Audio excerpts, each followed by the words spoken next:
Great to be here with you. We've got a great show tonight. I've been looking forward to this one. There's a lot of ground to cover. We got a lot of craziness going on out there. But, getting right into it, since we are already here together, let's go ahead and kick it off. So, what are we talking about? Well, I'm going to tell you what.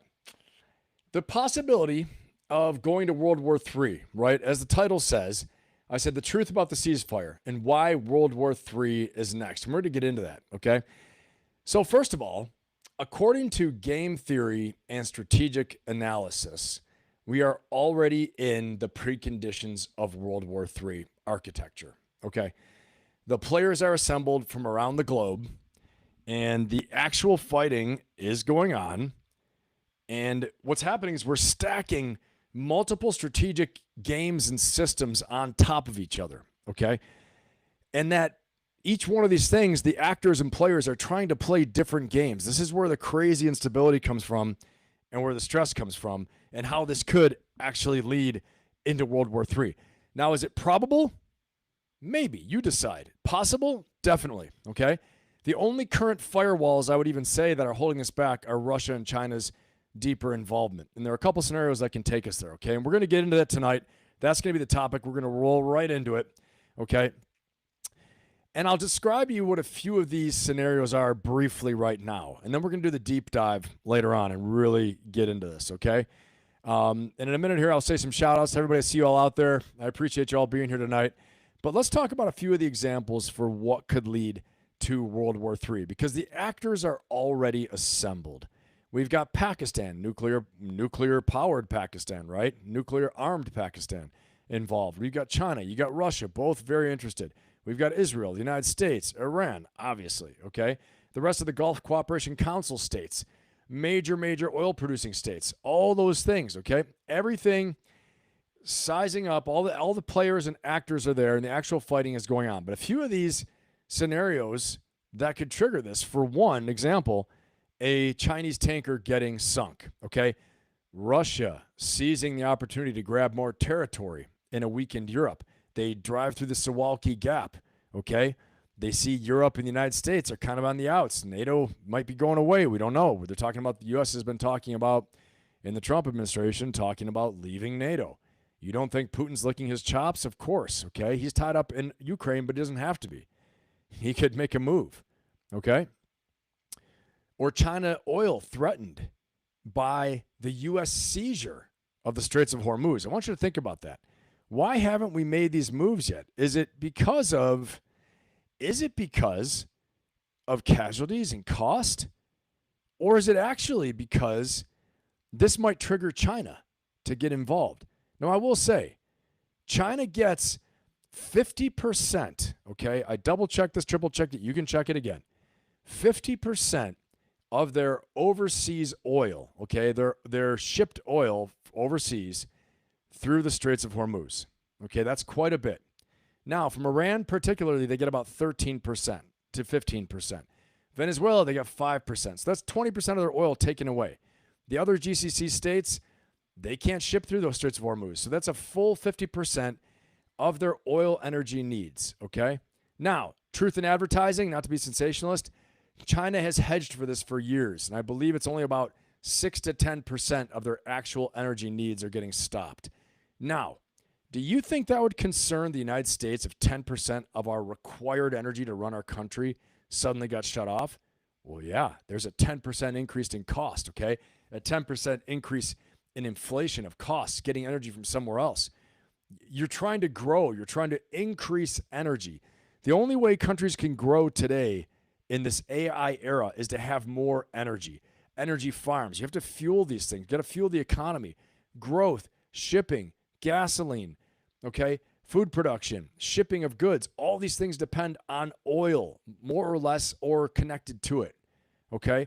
So it's still a major impact. These are some of the things that could cause Russia and China to get involved militarily, or even more dangerously, if China decided to act in the South China Sea to respond, okay? And causing the U.S. to be stretched strategically, very strategically, okay? What if also, if the U.S. controlled the Straits of Hormuz and it began stopping Chinese-flagged ships, they would definitely respond in the South China Sea for sure. Okay, this is a very big concern as well too, because as Iran forces our hand and says we're going to keep the Straits of Hormuz closed, all right, we're going to keep the Straits of Hormuz closed. I don't care about the ceasefire. Israel definitely doesn't care about the ceasefire. Israel has been undermining this ceasefire the whole time. Okay, so you know where their head's at. They don't want a ceasefire, and honestly, it's a bunch of BS for sure. Okay, but it is what it is, and that's why we're talking about it. And so, if Iran forced the U.S. hand to have to seize the straits physically, taking Keshem, like I said, taking Labak Island, seizing critical points on Bandar Abbas, to actually physically control the straits and not go to this Karg Island thing. I think Karg Island's a deception. I don't fully understand it. I know it's an economic hub. I know it's important for oil shipping and all that, but it still has to go through the straits. And if they still control the straits, Karg Island doesn't matter so much, okay? So if they still have all their missiles and their fast attack boats, their suicide boats, their drones, we haven't dealt with that, Karg Island ain't going to matter, okay? So that's my assessment. And I war gamed this multiple times through different platforms and different game theories, and actually came to the conclusion that really the most strategic, secure way to gain strategic control is to seize the straits, okay? To seize strategically the Strait of Hormuz. Doesn't mean a total physical occupation, but it means reduction and destruction of the Iranian means to resist at the Strait of Hormuz. It means dealing with all of their defense systems, their offensive and defensive systems, and definitely putting a physical footprint there where we can cover it by fire and also occupying key nodes, okay?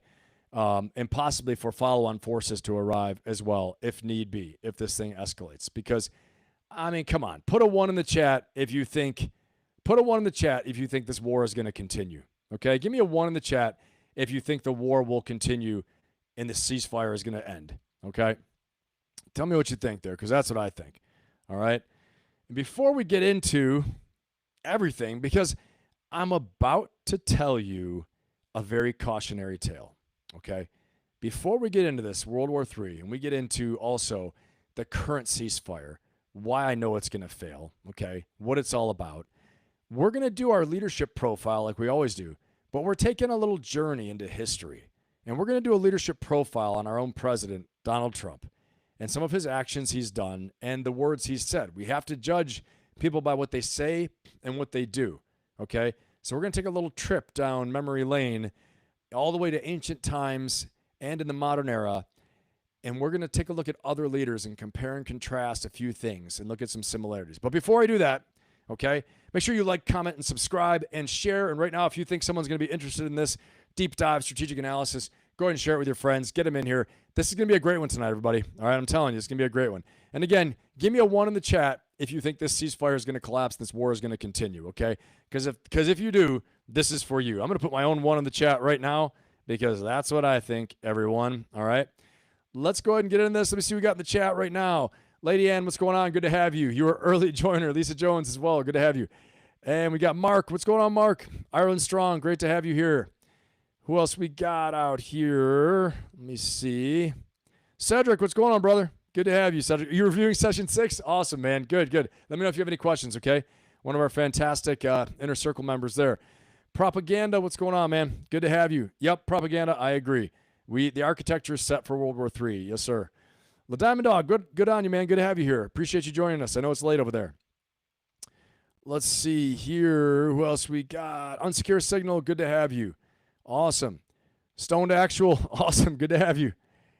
Let me see who else we got here. If I miss anyone, I apologize. Robert, what's going on? Good to have you. Let me see. Okay, DeGriff, good to have you. Wanwick, what's up, brother? Good to have you, man. Oh, man, yeah. Oh, no, yeah. Deputy Randy Hopert, former Navy corpsman, Tulane County Sheriff's Department. Yeah, rest in peace. Yeah, thoughts and prayers out to his family. Hey, what's going on, man?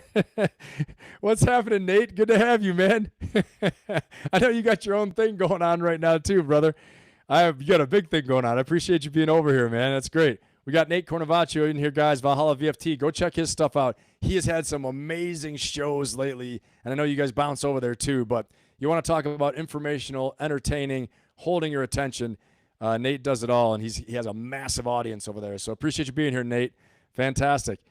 Justin, what's going on, man? Mech, good to have you. Let's see. All right, guys, let's go. Let's go. We had a cool to see Nate in the chat here. Hopefully, I'm going to be getting back on Nate's show over the next couple weeks, and we'll be talking it up. Justin, what's going on? Good to have you as well. All right, let's do this. Let's go ahead. Let's get this going, guys. We got a lot of stuff to talk about, okay? Like I said, I'm going to take you on down. Okay, awesome, man. I appreciate that, Nate. Great to have you in here, man. Feel free to chime in and pass on some wisdom, brother. But I'm taking you guys right now, okay? Always great to have Nate out there.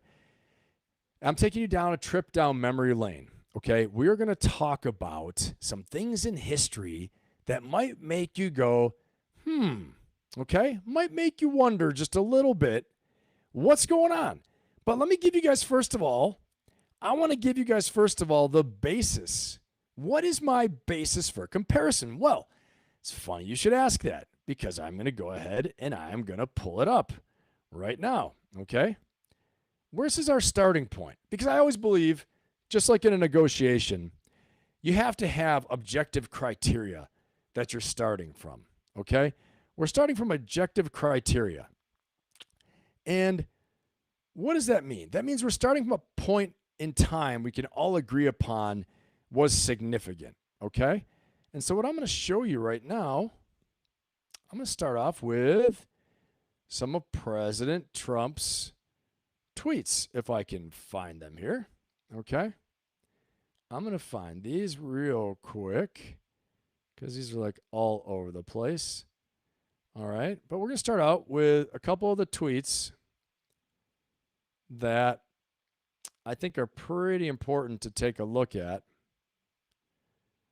because this week, since Sunday, we had some crazy tweets coming out from the president. Okay, we had Sunday's Easter tweet that ended with "Praise be to Allah." Okay, I know we talked about that on Monday, but it bears some extra inspection. Okay, and here it is. So in case you missed it, this is what our president put out on Easter Sunday, okay? And I want to make sure you guys can see this. All right. Tuesday will be Power Plant Day and Bridge Day, all wrapped up in one in Iran. There will be nothing like it. Open the effing strait, you crazy bastards, or you'll be living in hell. Just watch. Praise be to Allah, Donald J. Trump. He got a lot of backlash for this, as he should, okay? As he should, honestly. And you may be wondering, because I think we all do. I think when people do really crazy stuff, provocative stuff, we wonder, it doesn't seem right. I don't know why it doesn't seem right, but it seems nuts. And you're trying to search for historical references of other nutty things, and I'm going to bring them to you in a minute, other nuts stuff from history, okay? So if I had all the graphics, everything I wanted right now, there would be a big slide that comes across the screen and says, other nuts stuff in history. And that's what we're going to do. Other crazy shit from history. And that's what we're going to pull up in a minute. But it doesn't stop there, my friends. It does not stop there. Not with this one. He went on then the next day to say this: a whole civilization will die tonight, never to be brought back again. I don't want that to happen, but it probably will. However, now that we have complete and total regime change, we're different, smarter, and less radicalized minds prevail. Maybe something revolutionary and wonderful can happen. Who knows? We will find out tonight. One of the most important moments in a long, complex history of the world. 47 years of extortion, corruption, and death will finally end. God bless the great people of Iran. But I want you to read the first sentence. A whole civilization will die tonight, never to be brought back again. Okay? Point, period, paragraph. Now, I've heard some apologists out there. I've heard them on YouTube. I've heard them all over the place. He didn't mean that. He didn't mean that.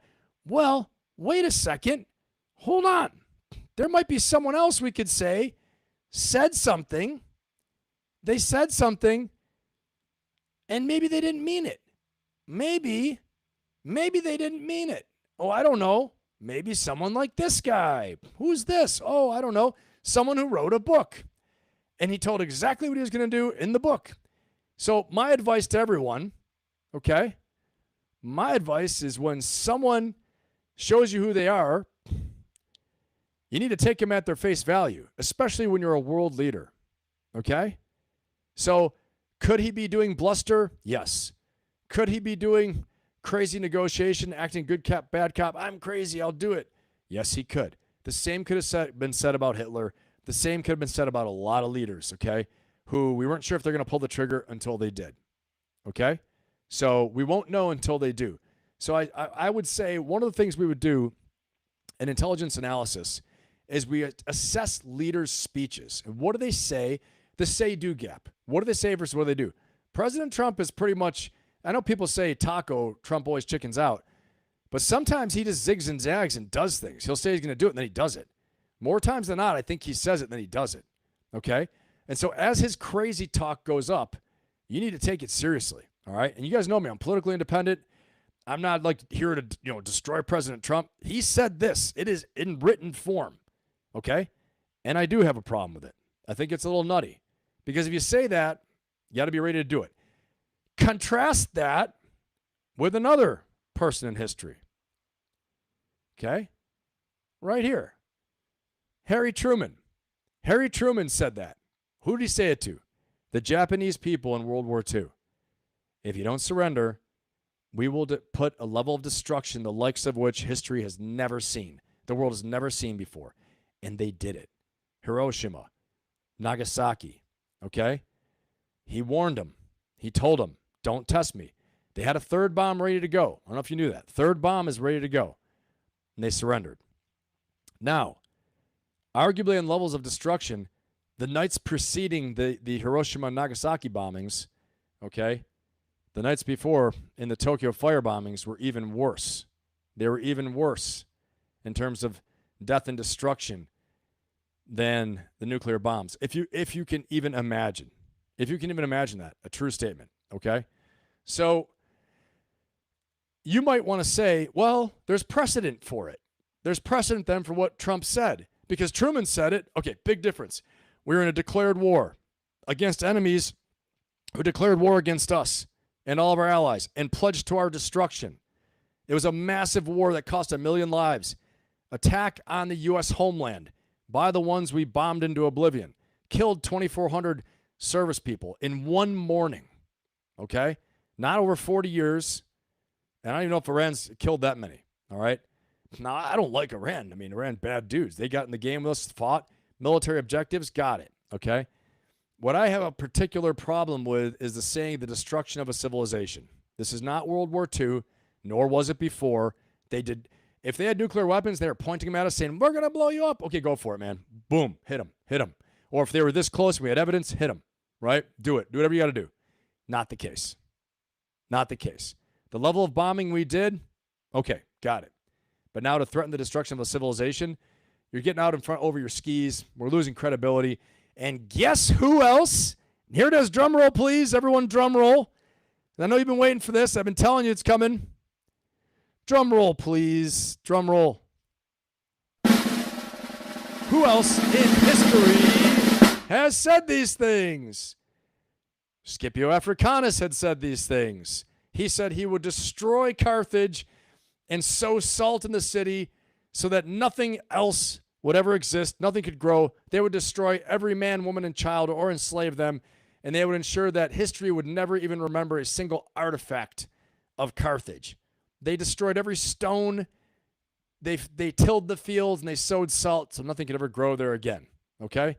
Scipio Africanus. Now, to his credit and Rome's credit, Carthage sacked Rome and had gone to war with them so much that the Roman people were calling for the destruction, total destruction of Carthage, because war was total war back then, okay? As it is today when it gets there, but often frequently it was this. Now, another drum roll, please. Who else in history has spoken this way? Drum roll, please. Who else has spoken this way in history? Number 2. You got it. Genghis Khan. Genghis Khan spoke this way. Unconditional surrender, you must totally surrender unconditionally, or you will face total annihilation of your cities. And they really meant it. They would cut people's heads off, every single fighting age male. They'd circle them up, and they had contests, head cutting off contests, okay? The Japanese did that in the rape of Nanjing in China, That's why there's no love lost between China and Japan, of a side note. Okay? And you may wonder, who else in history has said such big threats, right? Because when you heard this and you thought, this seems wrong. Do leaders say this? Can they say this? Yes, leaders can say it. And yes, leaders do say it. And here are some of the leaders that have said it. You ready? Next one that has said this in history. Here we go. Next one. Boom. Right here. Tamerlane. Tamerlane, who conquered the Middle East and India and genocide, wiping people out, also did this. Capitulate and surrender or be wiped out and enslaved and killed to a man, right? Here's what some of his combat looked like. Actually, this is Genghis Khan laying siege to a city. This is Tamerlane invading a city with hordes, okay? And they would wipe them out down to a man. These are some of like the more or less like the antichrists, right? These are the ones in history that were known as like brutal generals, dictators who were like wiping people out, okay? So if you wondered, him saying that, is that kind of off? And you would be right. It is kind of off, okay? And again, when the argument comes that, well, Truman said it. Yeah, Truman said it at the end of World War II after the U.S. had lost 1 million lives defending and fighting through Europe and Asia and Japan had fought us tooth and nail and also attacked the homeland, all these things, okay? Yeah, Truman said it. Yeah, Truman did it. And yeah, Eisenhower had called for, Roosevelt, okay? FDR had called for levels of destruction that would destroy the warlike cultures of Japan and Germany. And that is true, okay? All those things. But that was less of a speech than it was a matter of policy, of application of strategic bombing, okay? Again, these were existential fights, existential wars. Germany had a plan to invade the United States and conquer the U.S., okay? There's a whole op plan for it and everything. So based upon that, they did what they had to do. And again, who else in history had said this? I showed this one to you already, but one more drum roll. Why not? It's fun. Who else in history had said this? You got it. Good old Adolf had said it. He had said all kinds of crazy stuff like that. And then who else had said this? Oh, your buddy and my buddy, Joseph Stalin. So we're in good company. We're in good company when a Western democratic leader is calling for the wiping out of a civilization, okay? And I'm not going to be an apologist. I'm not going to interpret. When you're a friggin' president of the United States, you shouldn't have to interpret, well, what he really means, he just is trying to be tough. Bullshit, okay? You know, I mean, these are high-stakes games. This isn't a game. And you know what? I mean, we're in a ceasefire right now. But when you start speaking that way, you can always say, I told you I was going to do it. You want me to have a no-say-do gap. Well, I'll tell you what. Stalin had no say-do gap. Nope. Who else didn't have a say-do gap? Hitler did not have any say-do gap. He told you. He wrote a book about it. Then he did it. Okay? Who else didn't have a say-do gap? You know? Oh, this guy for sure. Genghis Khan, no say-do gap. He said it and he did it. Sometimes he didn't say it and he did it. Okay? I'll take it or leave it. I will leave it. Thank you. Oh, and who else did it? Who else in history? Drum roll, please. Drum roll, please. Who else in history has said such crazy stuff? Pol Pot of the Khmer Rouge, who inflicted mass genocide on his people, killed 25% of the population, would say, I will wipe you out. Unconditional surrender, come to our side or we wipe you out. And even if you do come to our side, we might still wipe you out. And that he did. And he is a disgusting, vile, filthy thing who is probably rotting in hell right now. Okay? So, again, we are in good company for who says such things. Wow, how awesome for us. Okay, and then you might be wondering, Ben, does it stop? Not yet, ladies and gentlemen. Not yet. It does not stop. And I'm going to ask a poll. I'm going to go on a poll right now, okay? Did Trump's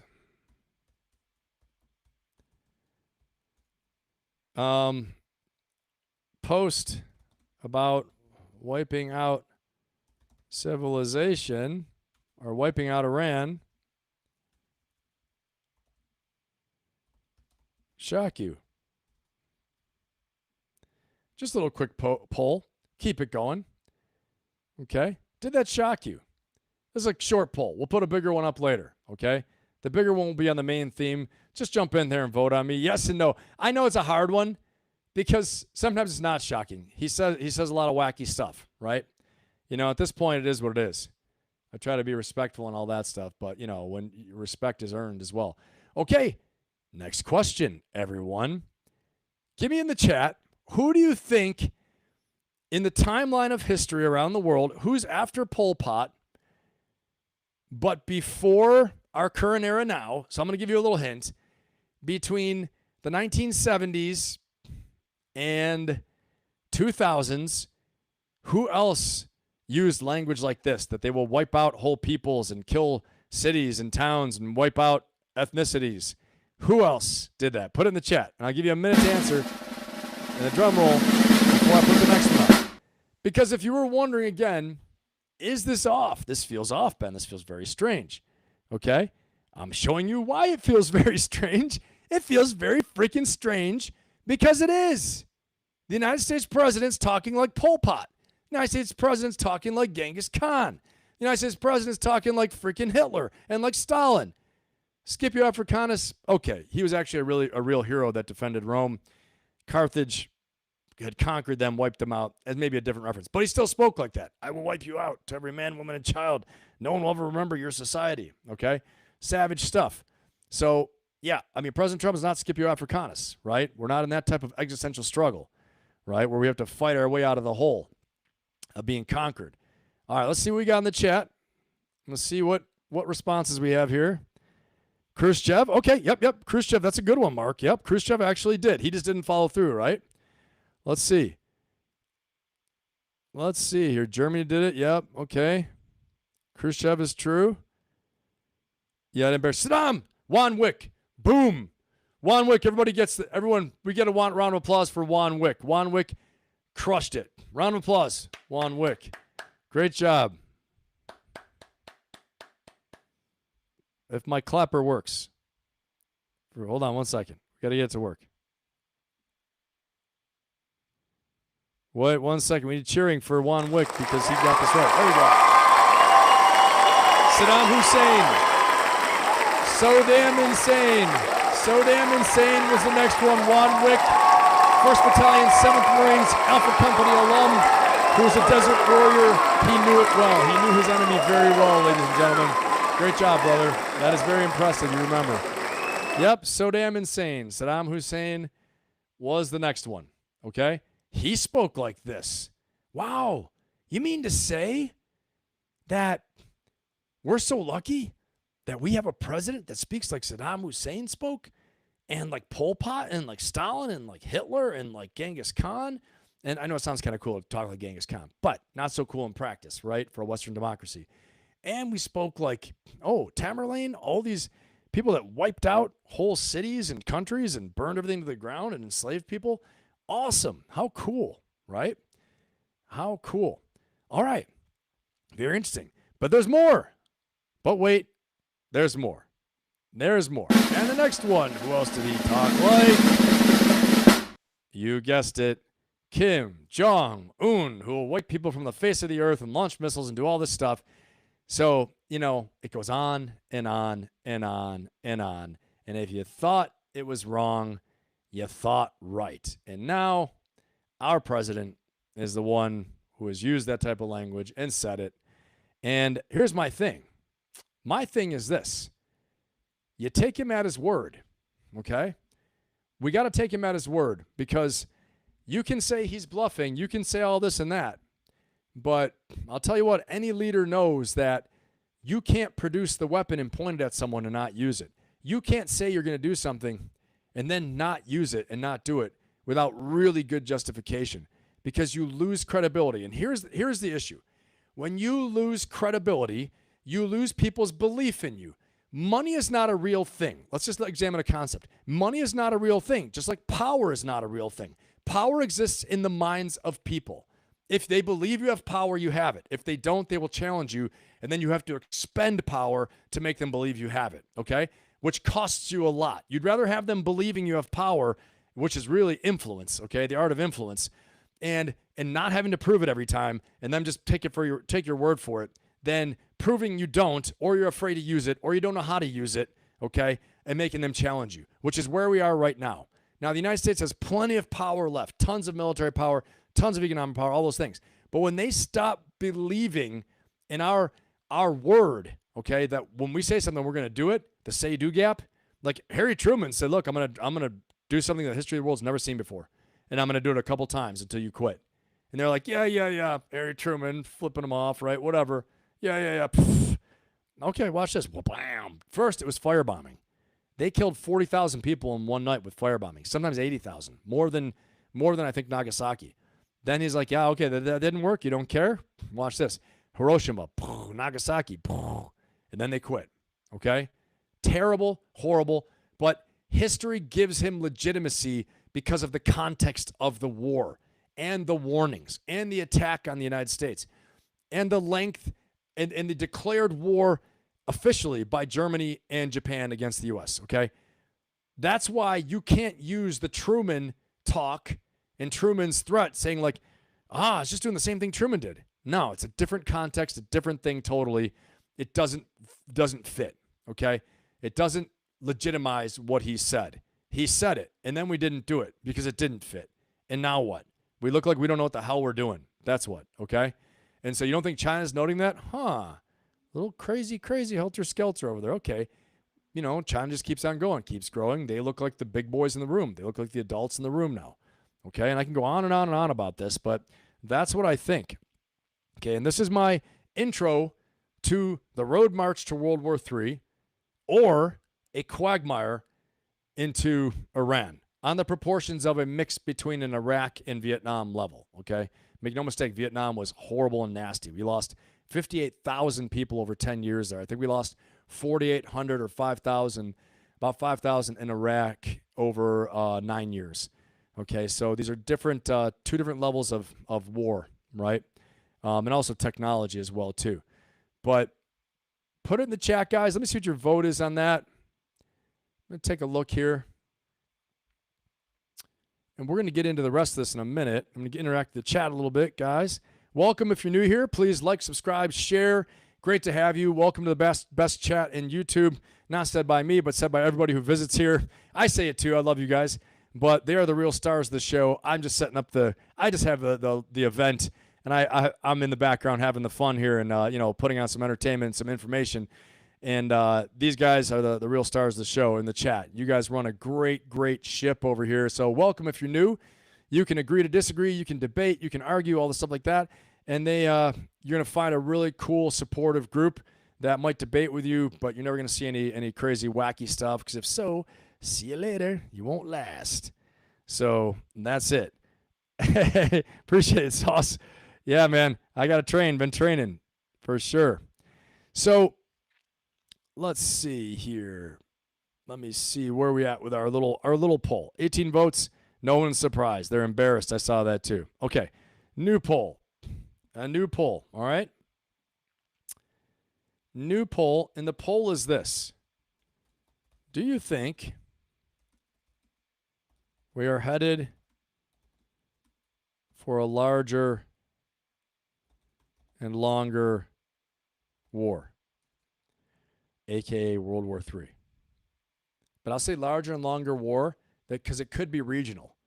But for us, it almost doesn't matter. You're fighting where you're fighting. You know what I mean? If you're fighting in a regional war, you're still deep in a war. It's all the same, okay? All right. And so that was my little trip down memory lane. And in case anyone forgot, I want to tell you something, okay?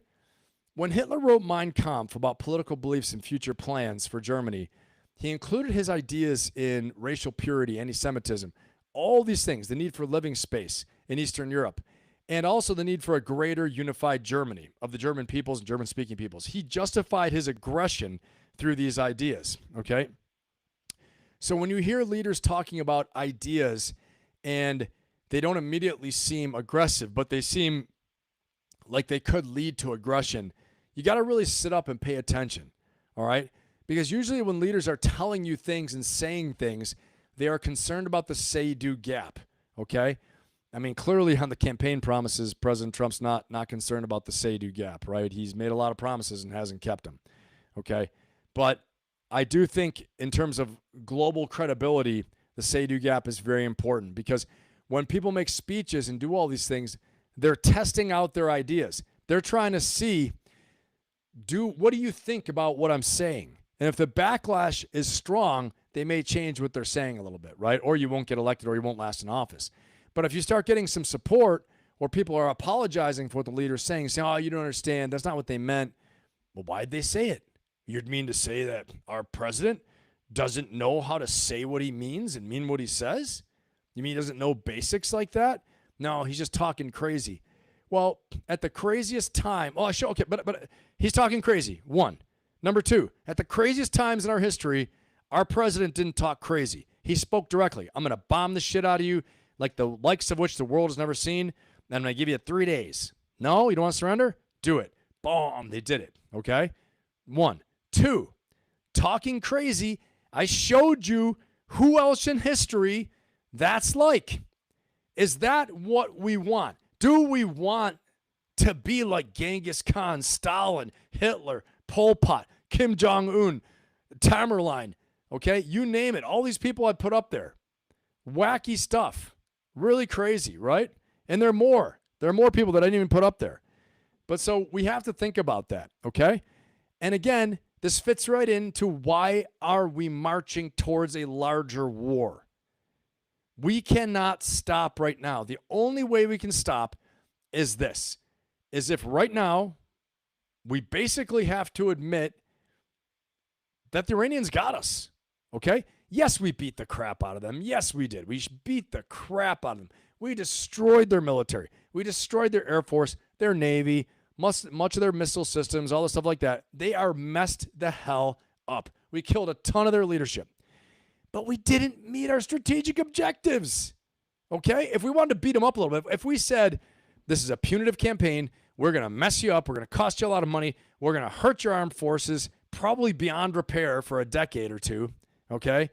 And we're going to reduce your ballistic missiles, we're going to mess up your nuclear program, and then we're going to leave. So you want to mess with us? We can do this all day, all year, every year. We can make it the annual capabilities exercise for the military where you don't touch us and we just blow the crap out of you every year. How's that sound? If we said that, we'd come off sounding great.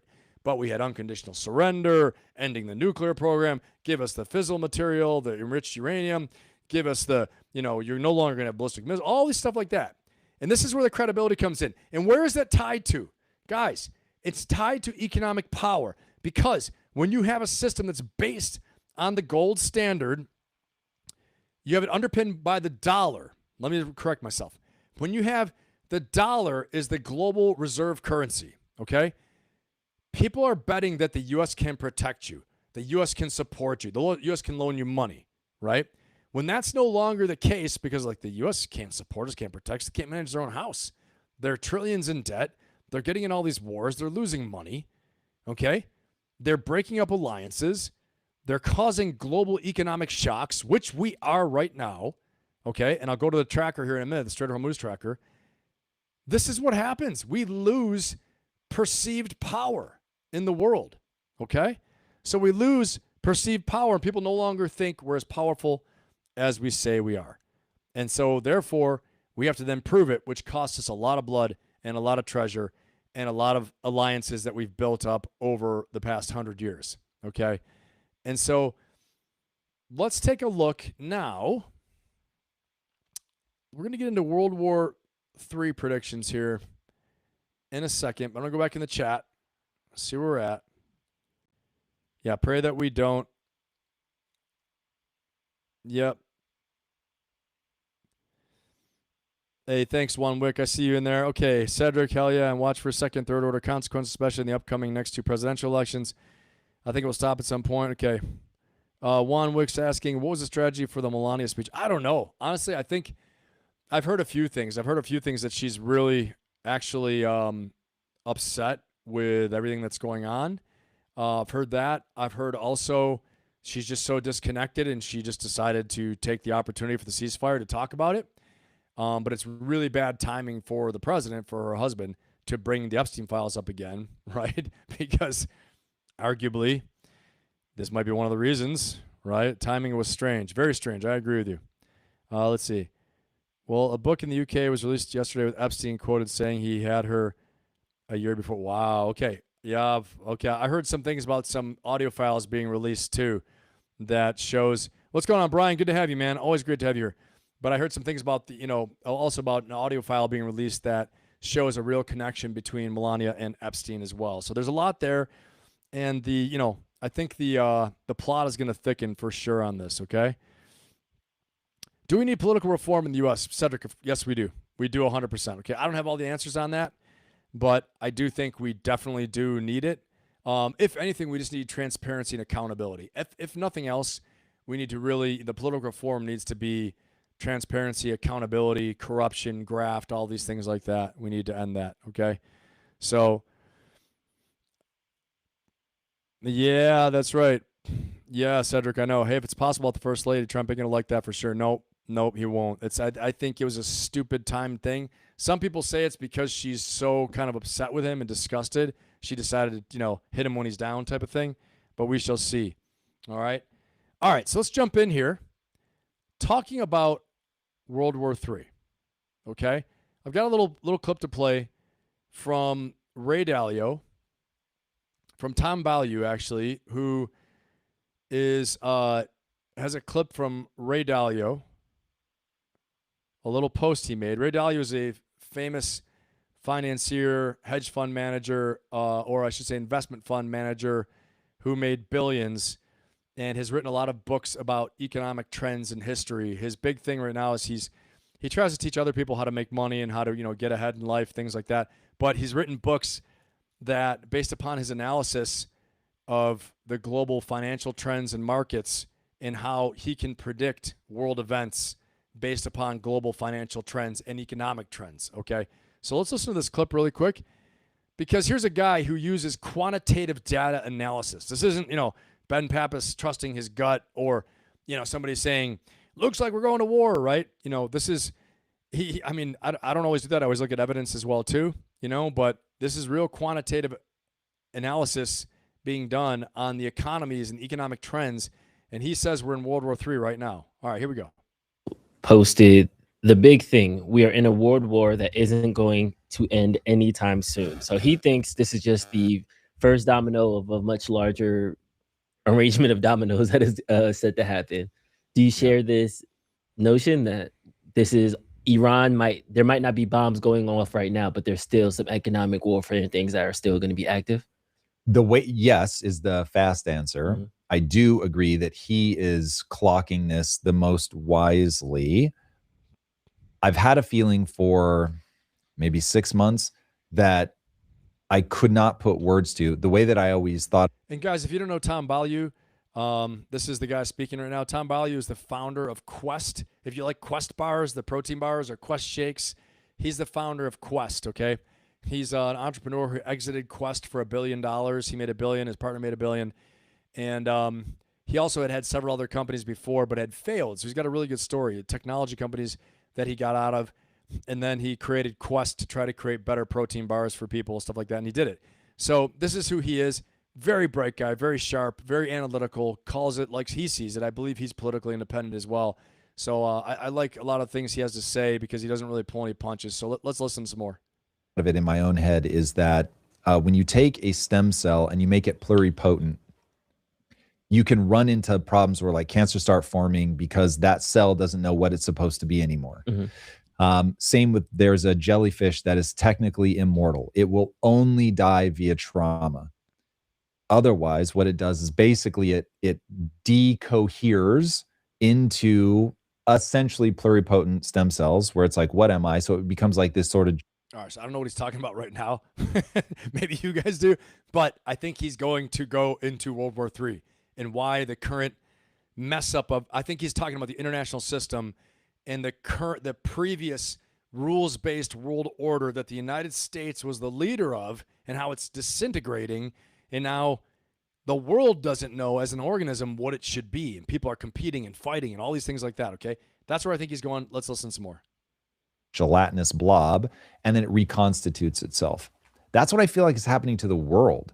It's in this position where it's de-differentiated. All the alliances that we used to be able to count on, they're not really real anymore. Like the people that we think of as our allies, the trade routes, like the actual physical trade routes, those are falling apart. The idea that America is the policeman of the world, that's going away. Like Trump has explicitly said these things, but we're not talking much about them.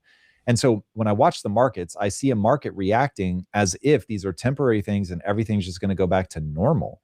And it's like, that world is dead. And that's some pretty heavy stuff. That world is dead. Guys, put it in the chat. I want to see what you guys think. Do you think that the world economic order has been fundamentally changed by this war with Iran and also with our lightning strike in Venezuela? And let me add a few more things. With the Russian invasion of Ukraine, the U.S. Capture of Maduro, and now this war in Iran, do you think the global economic order is getting fundamentally changed? Like things are going to completely change because of that?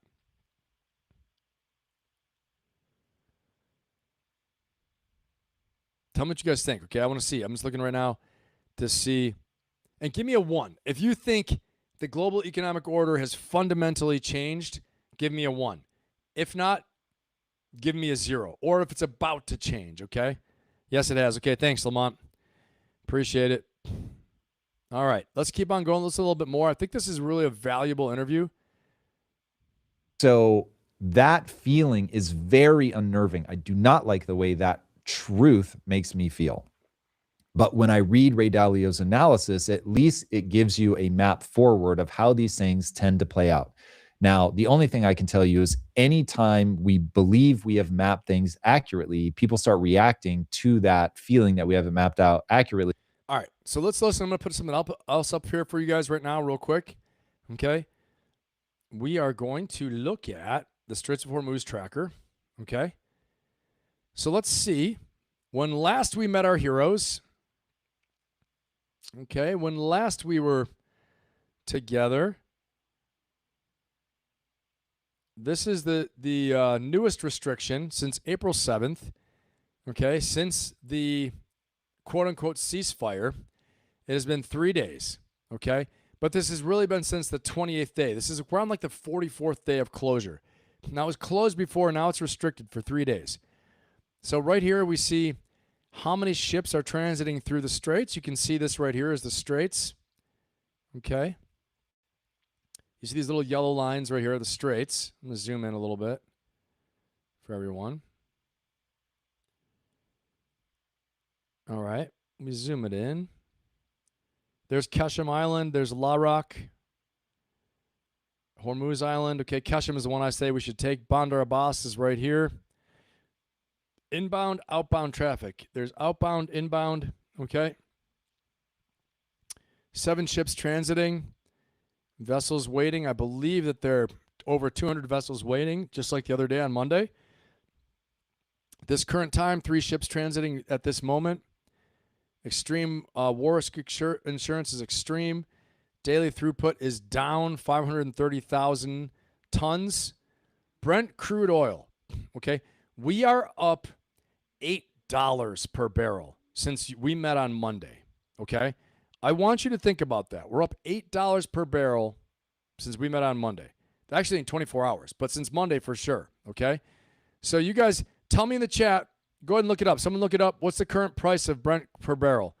What's the current price of Brent crude per barrel on the market? Look it up and put it in here. They're saying 128. Usually they're a little bit higher on this site than what's out there. U.S.-Iran peace talks commence in Islamabad. Global impact. Daily cost of the war and the restriction of the straits is $2.8 billion. 20% of global oil is at risk. 20% of the world's oil. Imagine that. China gets 50% of their oil there, 50% of their seaborne oil. 20% of global oil is at risk. Okay? This is absolutely nutty. Still close. Supply chain disruption. This is very important. Shipping rates are down. And why? Why do we say this? Because look at the maritime traffic, and we'll zoom on in. Okay. Again, the red triangles are our oil cargo ships, oil shipping tanks. Oil tankers are in red. Shipping container ships are in green. Let's see where this puppy's going. This one actually, just when I started, was up here. Now it's here. Let's learn about this. The Ceasefire, crude oil tanker. UAE flagged vessel. Let me see. Actually, let's see here. Okay. That's one. I don't know what just happened. There's a Ceasefire. Located in the Gulf of Oman. Liberia, Liberia. It's a Liberian flag tanker. Okay. Here's location. So, looks like Liberia paid the tax of $1 million. They're giving everyone a deal right now. They're giving everyone a break. They got it down to $1 million instead of having it so much money. Okay? And so then let's go over here again. We'll go back. See where some of these other ships are from. Because this is what's going on the ground right now in the Straits of Hormuz. This is actually what's happening there. Let's see who else is about to transit through. The Jag Vikram. Looks like it's India. Okay. India, sailing under the flag of India. Okay. India gets a lot of their oil from the Straits of Hormuz as well, too. So this is the ship 4 minutes ago. It just passed through. That's it. All right. So it looks like the Indians are paying their toll, their $1 million toll as well. All right. Again, if you're wondering, this is Keshem Island. For me, my personal strategy, I think we need to strong point. We need to get a foothold on Keshem and Larak and Keshem, Hormuz, control these, but then also then start projecting power ashore to Bandar Abbas, probably take over the Bandar Abbas naval base, okay, as our base of operations. And before we do that, we have to have a serious reduction in capabilities of the Iranian means of resistance and the Iranian missiles, boats, fast attack boats, drones, their defensive and offensive means to do that, okay? All right, so let's talk some more about this World War III. We'll listen a little bit more to Impact Theory with Tom Bilyeu. And it makes the map inaccurate. It's a hilarious truth of markets that people talk a lot about. Let's say markets follow the path of maximum pain. Mm-hmm. That I think is true because you think, oh, I've seen this before. So the market then has a whole bunch of people that think they've seen it before. So they react in a new way and the market goes a new direction and everybody is punished. Mm-hmm. Okay. Let me go to the next clip I have for you guys. Let's check this out. And before I play this, though, I'm going to jump in the chat. Make sure I don't have any questions in there. Let's see. Brian Plummer, we lost the moral and ethical high ground the world used to look up to. Yeah, 100%, Brian. That's my point. That's exactly my point. That's it. Because power is in the minds of people. Economic power is real, too. But when you have the dollar as the world reserve currency, that also is in the world of ideas because money has really no intrinsic value, right? It's just people believe in the power that's backing it, okay? So when we lose that belief system is shattered, which is what China wishes will happen so they can have the world reserve currency. That's what they're trying to do, okay? And at least a regional reserve currency, an alternative to the United States, then they win, okay? Okay, what about poor Cuba? Yes, Cedric, you're right. Cuba's something to really consider. Honestly, I haven't had a chance to deep dive on that because it's all been in the background. But Cuba's got some real stuff going on as well, too, okay? Lamont, I see you. The one, Wick, 1. Justin, 1. Cedric, 1. Star says it's about to change. Lady Ann's 1. Propaganda. I don't think we ever had the ethical or moral high ground. I think globalization was dependent on stripping the United States bare and the rest of the world was willing to play along. Well, you could argue that for sure. But whatever we had, it's probably a little bit worse now. So, without getting into all of it. 1, we forgot about the World War II generation taught us. 100%, definitely. Definitely. The only thing propaganda I'll say is that after World War II, we built the Bretton Woods Accords. We built all the current international systems in order to prevent World War III. And the problem we have, the problem personally that I see with all of this that we're doing is that we're destroying the institutions that took a world war for us to convince everyone to build.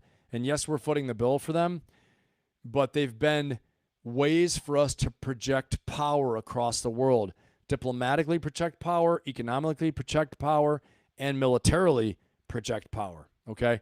Because you can't do it alone, for a lot of these things. So unless there's a better plan out there, and it sounded like in the campaign there was a change of direction, right? It was a MAGA, America first. We're not going to get any foreign wars. We're not going to do these endless wars. We're not going to do this. We're not going to do that. Focus at home. And that's why so many people feel betrayed, because they feel like the campaign promises were not being lived up to, okay? So that's what's going on there, I think. The Diamond Dog says, since Trump is president, changed something. I think he is pushed by Israel. 100%. He's definitely pushed by Israel. 100%. But it makes you think, why the hell is he pushed by Israel? Why isn't the United States president doing United States things, right? We think it's in our best interest to do these things and not looking at the second and third order effects. Of course they were going to close the Straits of Hormuz. How did we know that? We did know it, okay? But there are some other things in play here. Like I said, possibility that if they force us to take the Straits because they won't give in and we get popular support, we own the Straits of Hormuz, not such a bad thing. We got China a little bit more by the throat now too, okay? But we're playing a dangerous game because China could try to mess around in the Straits of Malacca, right? The Straits of Taiwan, South China Sea. They can give us problems there. And not just yet, they can't match us just yet, but to fight a 2-front war, 3-front war, if all of a sudden Russia goes bananas and shifts from Ukraine to other parts of Europe, we have problems, okay? We got big problems.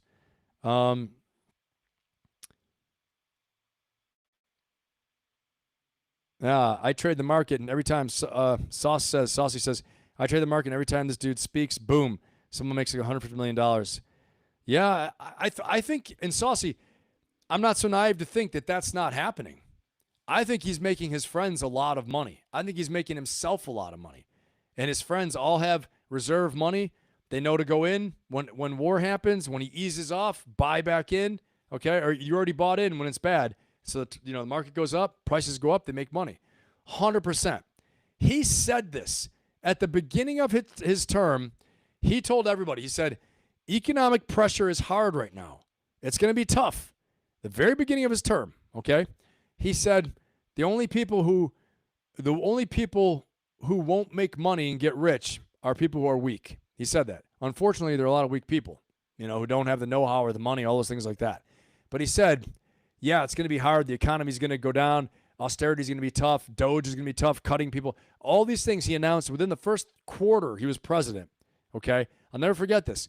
He said, but it'll be a time when a lot of people get rich. And I thought he's talking directly to his class and his friends. Okay? That's what I think. I think he was talking directly to his friends. I listened to that, and I was like, wow, he's saying what he's going to do. He's going to whipsaw and seesaw.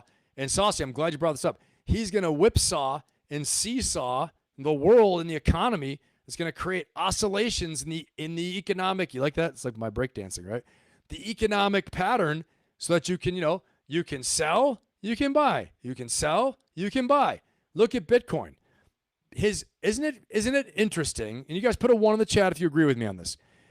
Isn't it interesting that they did tremendous pressure in causing Bitcoin to drop? There's some people saying that it was a concerted effort by major banks to push down Bitcoin, okay?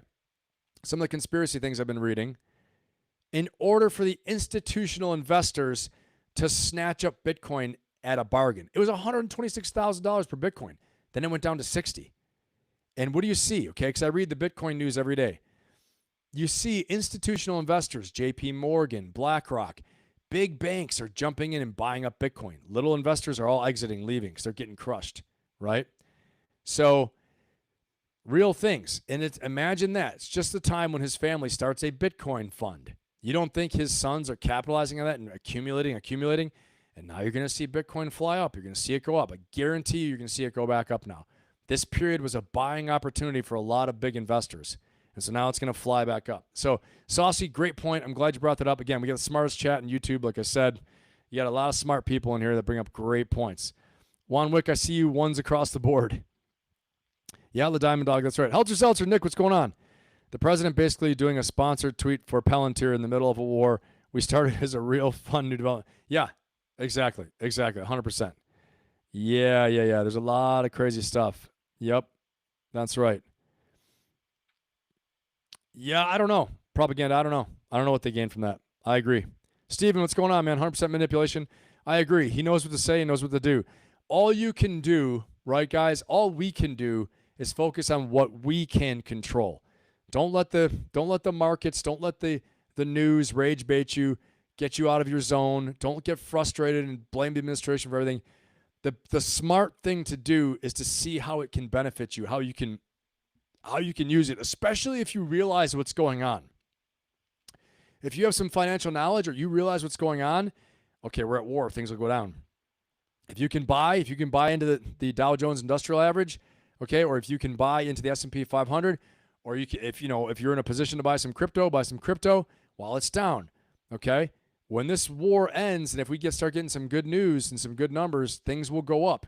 Again, the availability of liquidity, money, the ability for money to be borrowed and to flow into the system is what causes a lot of these funds to go up.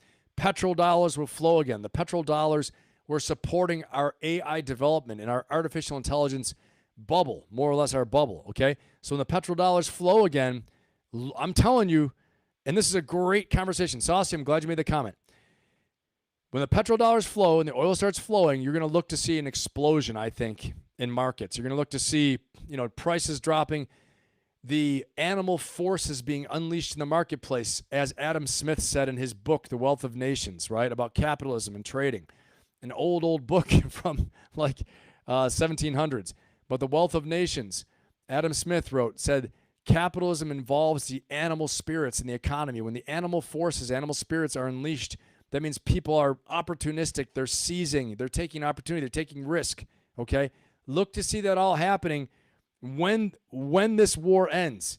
And there will be opportunity. So if you can do it and you can invest even a little bit, it's a smart move to do it when the markets are down. Okay? Obviously, automatic investing, dollar cost averaging, doing it every month, automatic investing, don't think about it. That's how you actually will accumulate wealth. Okay?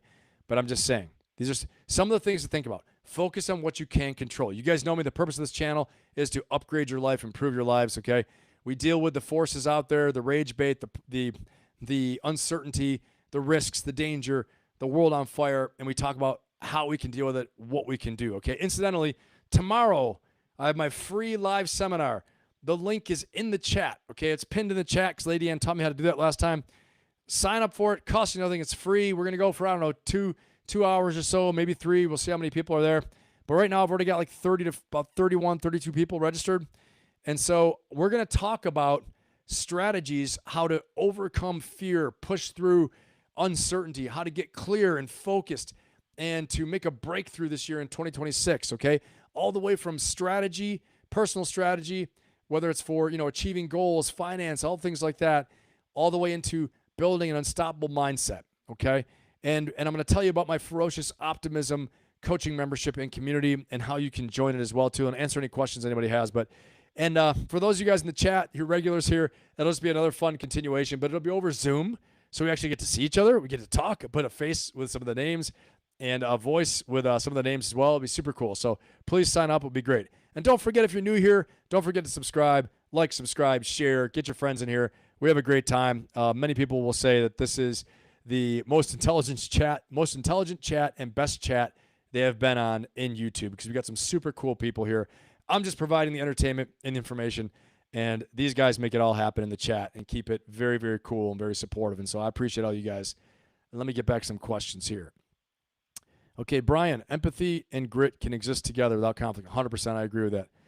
Belief in something greater than yourself is where it starts. I agree 100% on that, all the way. Star, Ben, when the top 1% gained even more, could it mean they will control more of politics?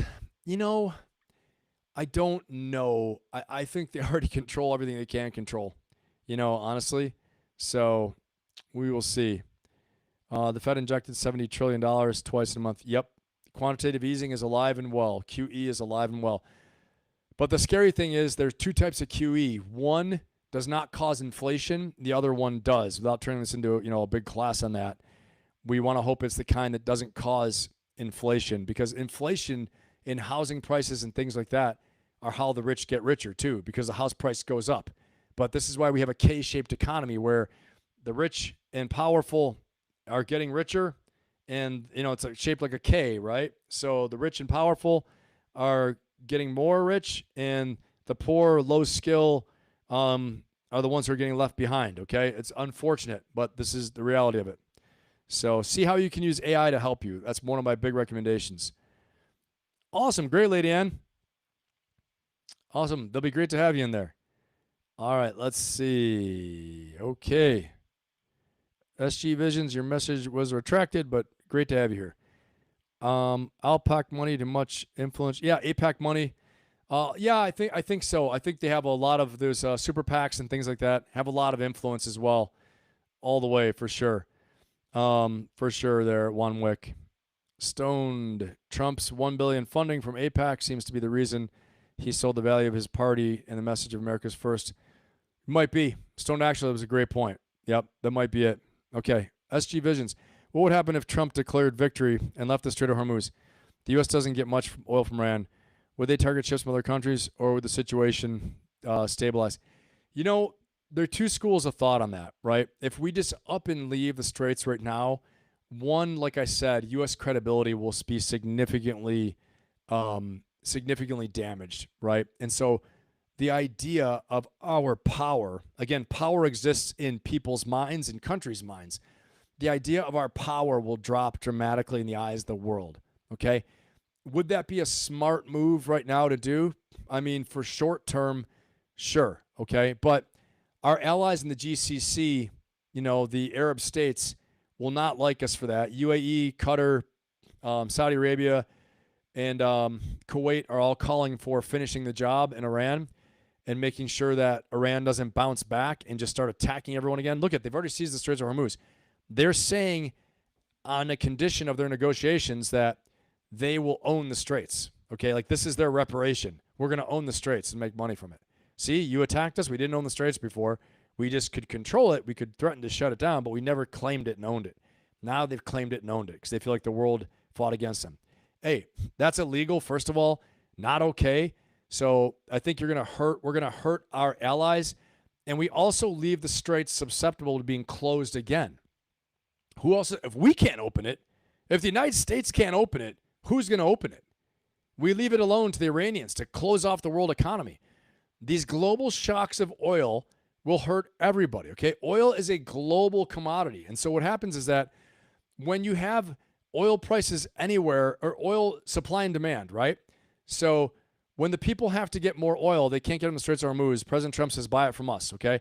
So demand goes up for U.S. oil and U.S. gas.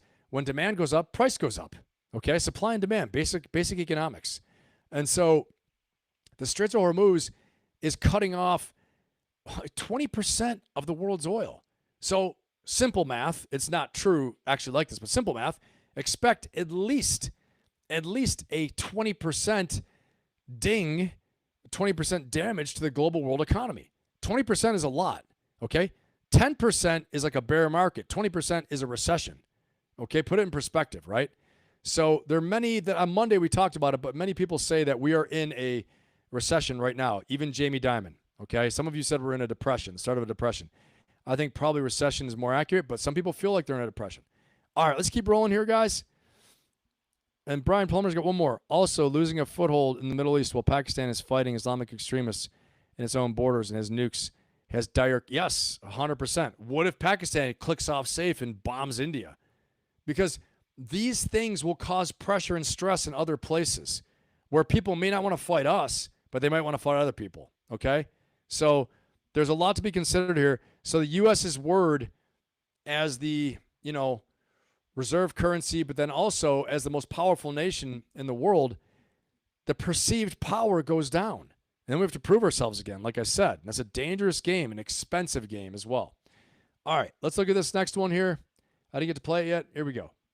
The Middle East remains tense amid this fragile temporary truce, even after President Trump backed down from his threat to eliminate a, quote, whole civilization in Iran. And joining us now to discuss what's going on, the former Republican Congresswoman, Marjorie Taylor Greene of Georgia. Congresswoman, thanks so much for joining us. I know you recently called for the president to be removed from office under the 25th Amendment to the Constitution after that threat that he made about destroying the whole civilization of Iran. The president has a long history of shocking and unprecedented social media posts.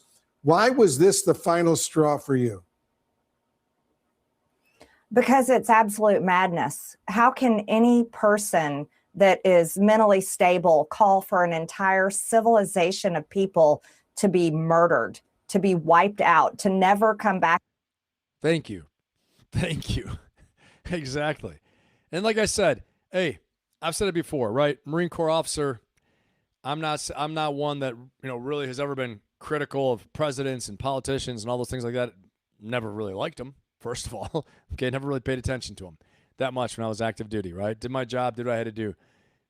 And so for me, it's so disappointing to see a world leader, my president, the president of the United States. I'm trying to use the right words because some people don't want to say my president, right? But the president of the United States behaving in ways that aren't the way our greatest presidents have behaved. Okay. President Lincoln arguably wiped out a civilization in the South, right? But he had better communication skills. General Washington, right? Truman. I give the Truman example. Truman is the closest example that we have in the modern era, right? That actually was talking about ending a civilization, and he did it. He actually went out and did it. So with the idea of rebuilding Japan and Germany with the Marshall Plan, and then also having MacArthur's staff in Japan rewrite the Japanese Constitution. Okay, let's keep listening here. But it is astounding. I think he got excited. Honestly, I think the U.S. rescue. Now that I think about it, the rescue of the downed pilots really emboldened him and made him feel like we are as good as I think we are, and we're damn good militarily. But then you're getting us in even deeper. He doesn't even have to say anything. Just be like, oh, yeah, okay, and because of that, now watch this. I'm going to do this. Boom. And I'm going to keep applying pressure. I'm going to warn you. Surrender. No? Okay, no one surrender? Boom. Now you know I'm a man of my word, right? You keep doing it, okay? So, but the crazy whipsawing of saying things and not saying them makes you wonder, as Saucy said, maybe it's all on purpose to try to get the markets to whipsaw so we can make money. This is a businessman. And war is very profitable many times for the economy, especially if they have money. If you have money to invest, you can buy down, sell high. And the markets operate on perception. The markets operate on emotion, sentiment, the animal spirits, all those things, okay? Perceived stability, perceived risk, all those things like that. World leaders' comments matter, okay? All right, let's keep going. Again, that's what the president called for. And that shows that there's serious instability in his thinking, that he would, not only would he even say that in a private room, perhaps with his advisors, but actually go to his megaphone, his Truth Social, and post that for the entire country and the entire world. And it's unreal. This should never be tolerated. I know it's a very difficult, hard stretch to see it actually coming through, but the conversation needs to be had, and he's out of control. And honestly, I used to think Marjorie Taylor Greene was nutty before. I used to think she was nutty. I was like, what's she talking about? Like a couple of years ago, I thought she was nutty. And now, she comes off smelling like a rose here, sounding so stable, so normal, so conservative, which she is conservative, not crazy. And she's right. Like, you have to have cooler heads prevail. At the end of the day, we might fight over politics, but We need to come together as Americans, and we need to make, make good decisions from American values. It's like unbelievable how American values, like what we believe in as Americans, has diverged so much that we have extreme views in many different areas, even tolerating the behavior of like craziness like that. And I want to apologize for it. Again, you said what you said, and that's it. That's it. So I saw someone today on YouTube like, come on, he didn't mean that. He's just trying to get an effect. Bullshit. But you got to own what you got to own it. You got to own it. We shouldn't be left to interpret. I interpret the words.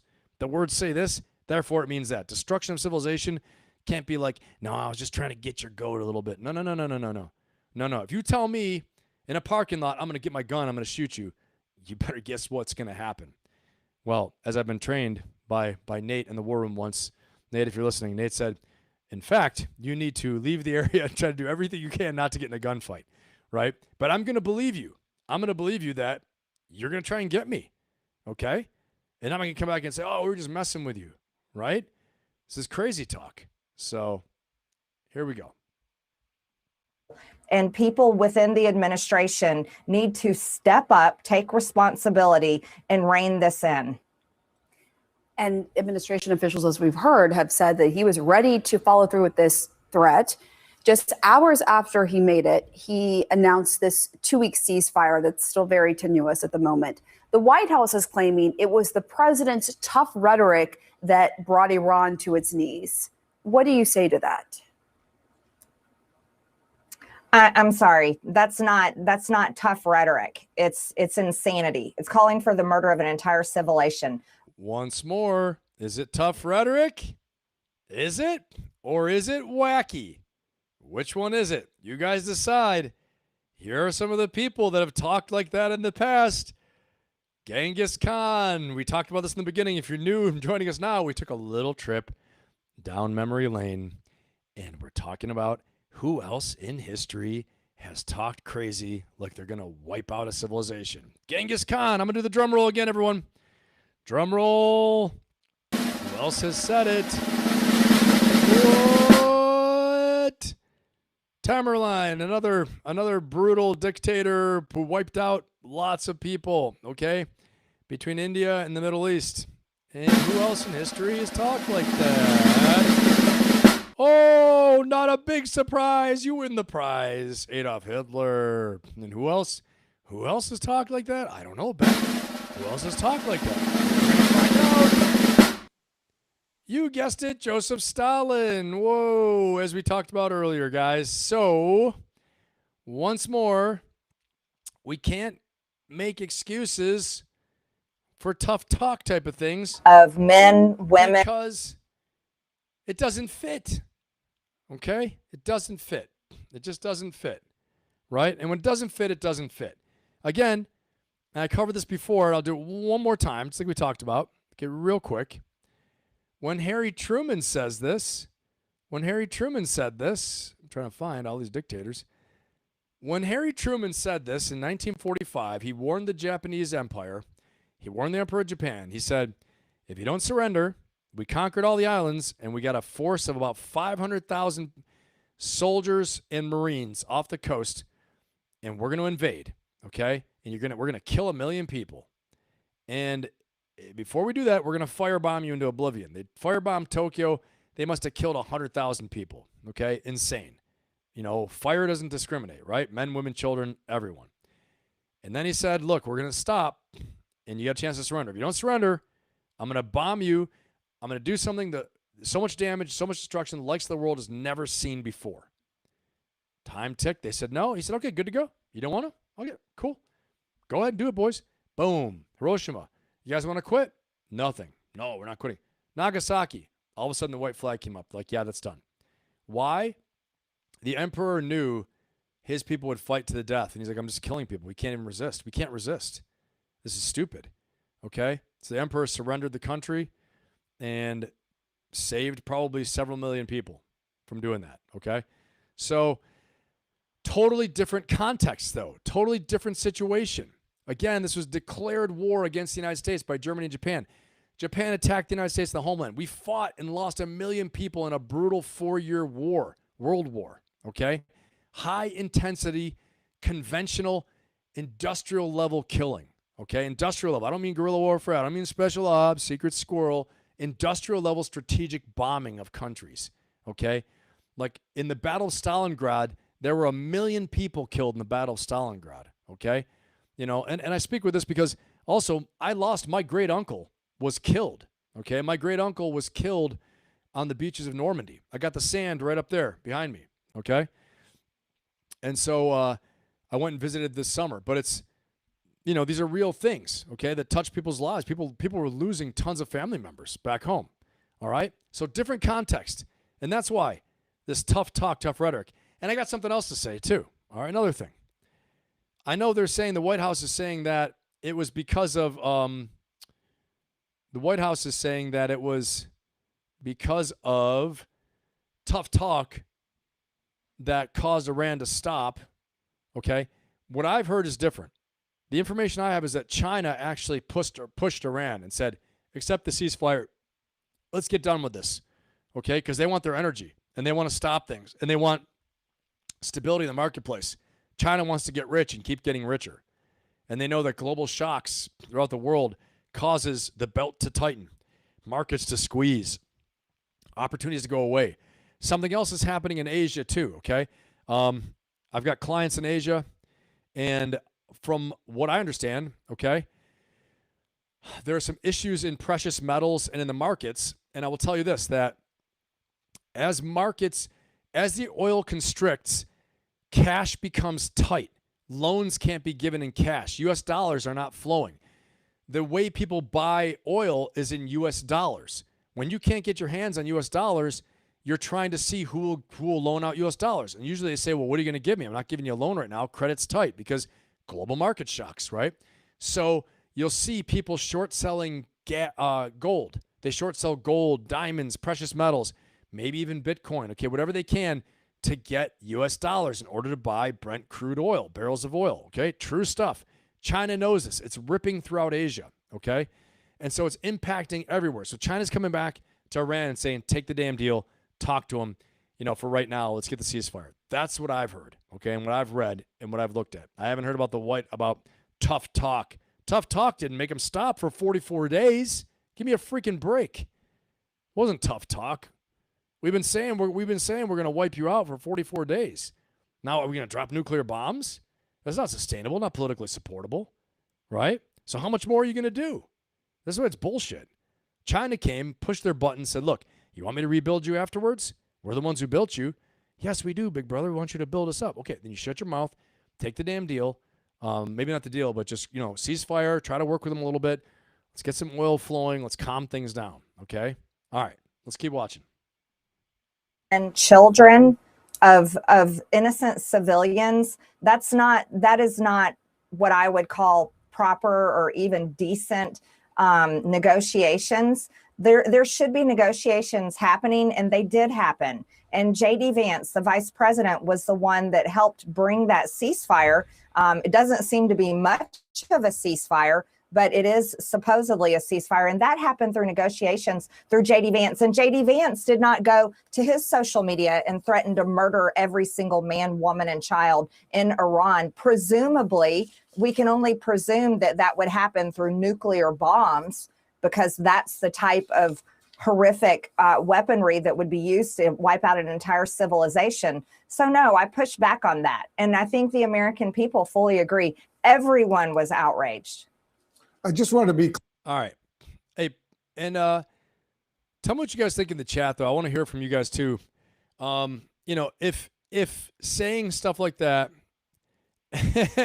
what's up, Nick? Helter Zeltzer's up in there. So if you think, just like she's saying, if you were outraged when you saw that, we're going to destroy the whole civilization, or if, like I asked it before in the poll, I said, if you were surprised, people said, no, I was embarrassed.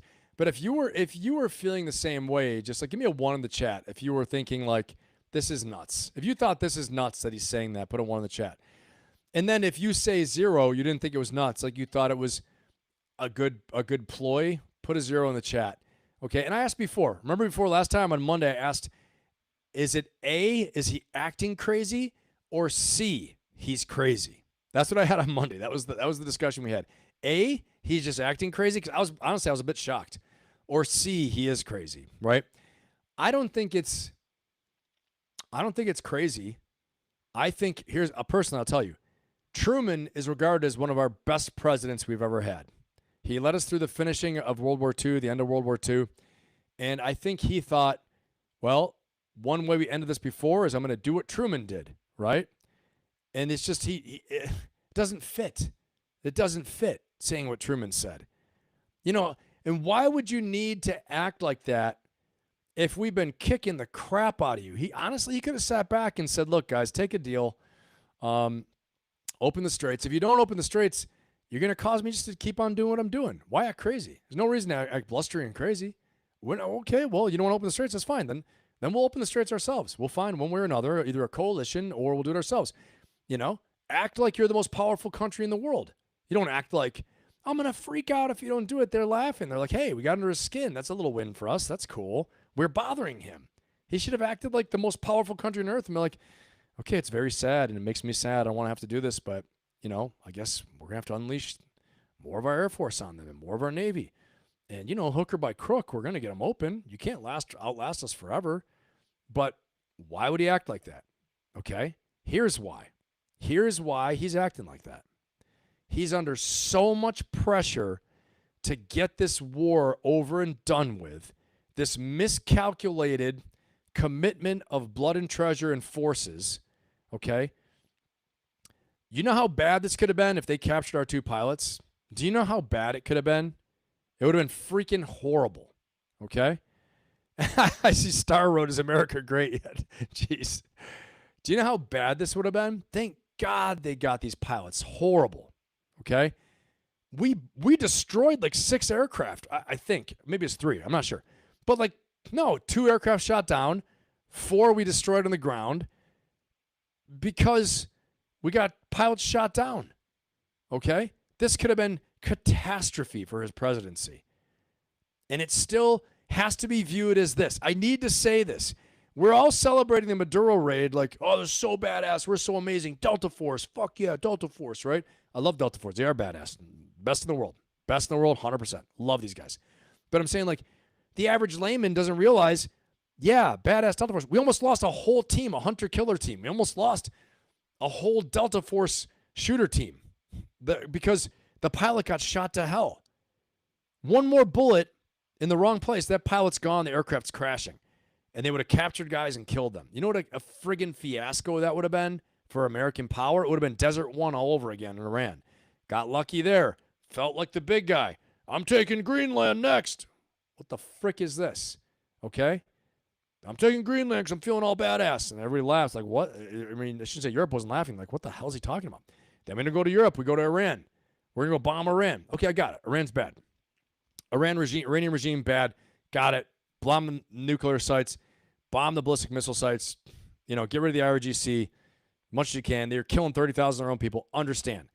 But now you have to have a limit to these things. It's not existential. And if it was, hopefully with all the strikes we did, we ruined their program a little bit. We're safe for at least a year, hopefully, or at least 6 months we're safe, okay? And we can do it all again in 6 months if we need to. But he's so crazed right now because he felt like I'm gonna be the greatest ever in all time. They didn't get me in Venezuela. We pulled it off. We pulled off it here too. We rescued the pilots. Notice it was right after we got the pilots. He did big tweet on Easter Sunday. Praise be to Allah. Wacko. Okay, wacko completely. And then Monday, I'm going to destroy the whole civilization. Wacko. And I'll say hubris, pride, arrogance, all those things. And again, it's not like I don't really like dislike the guy either. You know, it's just I got to call it like it is. That's like my football players. Hey, awesome, Steve. Welcome, brother. I'm glad you signed up for some more. We're going to give a big round of applause for Steve real quick for extending his membership. Awesome. Hold on. We got to get cheering. All right. Good job, Steve. Welcome. Glad you're extending. Great to have you. So it's not like I really dislike the guy. I'm just calling it like it is. Honestly, I'm calling it like I'm a football coach. My players, If you made a bad play, I told you. It's a dumbass bad play. I used to coach quarterbacks and coach linebackers. Quarterback threw a bad ball. You threw a stupid ball. It was a bad read. You threw it right to the friggin' linebacker in the other team. Okay? Stupid call. Stupid move. You didn't make your reads right. One of my linebackers missed a wide open tackle. What were you doing? Okay? Same thing here. I'm calling it like it is. It's not about me not liking him. It has nothing to do with it. Stupid play. Stupid decisions. You know? Cocky decisions. Very cocky.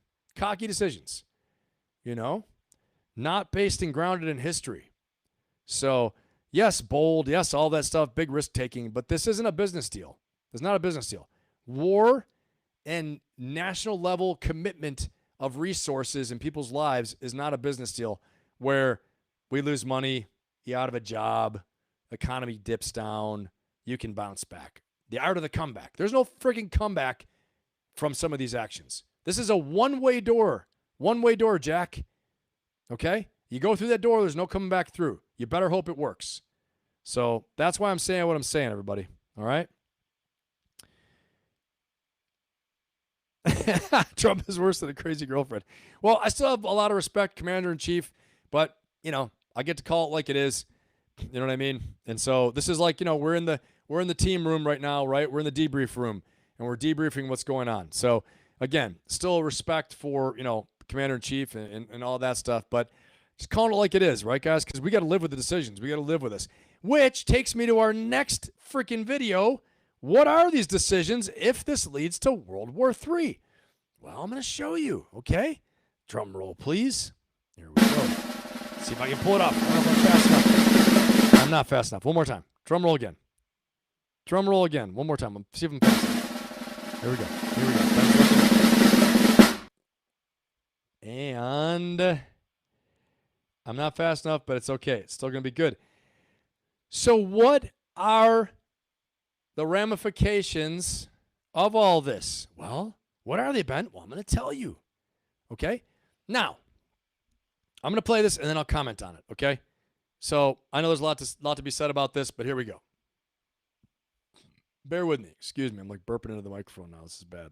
The Trump administration plans to automatically register eligible men for the military draft starting in December, triggering an enlistment protocol that hasn't been used in over 50 years. The policy is part of the selective service system, which writes that every male citizen of the U.S. between the ages of 18 and 25 who's eligible must enlist to serve under a draft rather than waiting for self-registration.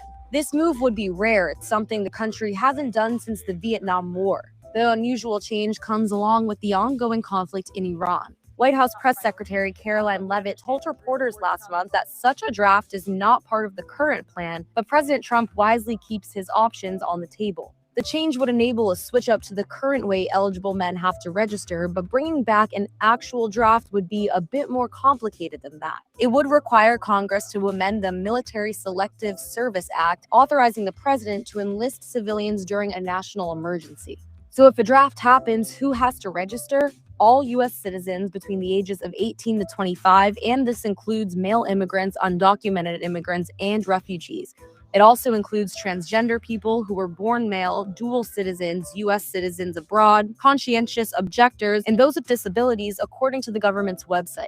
Women are not eligible for selective service under the Military Selective Service Act. However, the SSS website says it is prepared to expand registration if Congress were to pass new legislation, including women in mandatory service. Those already on active duty, men with certain disabilities, and men in prison are exempt from registering. Men who have previously served in the military but were discharged before their 26th birthday must also register. Failing to register is considered a felony, and the punishments are big. One can face up to $250,000 or 5 years in prison. Oh boy. Punishment also includes possible denial of student loans, government jobs, and citizenship if not already a citizen. Men must register within 30 days of their 18th birthday, though late registration does go up to age 26. A draft would look something like this. Registrants would enter a lottery, and a random drawing of birthdays and numbers would determine the order and who is picked to report for service. According to SSS policy, the first to receive orders for service. All right, so this is a long one. We're going to watch a little bit more of it, though, okay, in a second. But we're talking about here is not as much a draft, but they're automating and making it at the federal level, registering people for a selective service. It's going to register everybody. So before, it was something I remember I had to do. I'm sure many of you remember it too, but I had to go register for selective service, even though I was joining the military and all that stuff. So does this mean there's going to be a draft? I've had a lot of questions about that. Does it mean there will be a draft? I don't think so, okay? And here's why. We're not actively at a major ground war. Down in Iraq, the first thing you'd see when Iraq went down, okay, when we got ready for the big push into Iraq, and like we built up 300,000 troops to go in there, okay? This was, I think the first tranche was like 100,000, and then we got up to like 300,000 there. They did something called stop loss. Stop loss means nobody who's in the military can get out of the military, okay? And even people who had gotten out of the military up to 2 years ago were recalled back on the inactive reserve roster, the IRR list, okay? Inactive reserve recall roster, I think it is, something like that, okay? Like for me, as a commissioned officer, an active duty commissioned officer, I retain my title, my rank as lieutenant colonel, and if there's a major war, it's just understood. I could be reactivated, and I would come back in and serve again. So it's interesting because it goes back to the days of the knights back in medieval times, right? Like knights, you were on retainer basically always for the lord or for the king or whoever you worked for. And so you might be, an older knight and not fighting, but if they called their banners, you had to go and put your armor back on and go fight and serve again, right? So the same thing for somebody who's retired, active duty retired from the military and has not, I didn't resign my commission. I retained my commission. So my understanding is that, I could be active duty, called back to active duty if they needed me. And like I've said before, I'm all about it, man. I'm all about it. So anyway, I'll keep on live streaming. If anything happens, we'll still have Friday. I'll be doing my phone. I'll be like, hey, man, everybody, here I am on the aircraft carrier or wherever in a base. We'll still have our live streams. Don't worry if they call me back. So it's funny. They're gonna be like, oh yeah, smart guy. Yeah. You want to talk trash? Watch this. We're going to recall that guy right there. He's been talking trash. We're putting him right back in. Cool. Awesome. Good stories. I'll come back. I'll be very happy. Anyway, so let's listen a little bit more to this. Any questions, put in the chat. You guys have any questions about this video, about a possible draft, any of that stuff like that? Cedric says some businessmen and economists say that we have unlimited currency right now in this era. And here we are having seemingly silly issues like some wars that shouldn't be started. Yeah, I mean, it's just on credit. It's just all credit. Brian Plummer, war has never been clean, but it must be done. And once involved, it should be seen through. Yeah, you have to have your objectives. Make sure your political objectives are very clear and see it through for your political objectives, right? And if you leave, make sure your political objectives are protected. Your national interests are protected and advanced or protected, right? Yeah, the more we cut and run, the harder it will be to remain free as a people. People start smelling weakness. You're right, Brian. 100%. That's it. In the Marine Corps, I said this once. Yeah, Nick, 100%. Different world, 1940, 41, but still. Yep. There was a peacetime draft before Pearl Harbor, and then we're up to World War II. Interesting. Yeah, I think they changed it later on, but that used to be the thing that they would do. They would do peacetime drafts as well, too. Like everybody would serve in the military for 2 years or something like that, or you register for selective service. And I could be wrong about that. I could be wrong, but I know that many people served in the military, even in peacetime back then. So what was I going to say here? Yeah, Brian, you remember that too. Okay, let's get into this. Let's watch a little bit more. Any questions you guys have about the draft, anything like that? Okay. Are those whose 20th birthday fall during the year of the lottery. If needed, additional lotteries are conducted for those starting at 21 through 25 and then 19, and finally 18 and a half years old. Those chosen can ask for postponement, deferment, or exemption. This can be done by reporting to a local military entrance processing station for an evaluation. After that, the determination whether service will be utilized is made. Automatic draft registration was approved by Congress in December. 46 states and territories already have laws in place to automatically register eligible men when they apply for driver's licenses or IDs.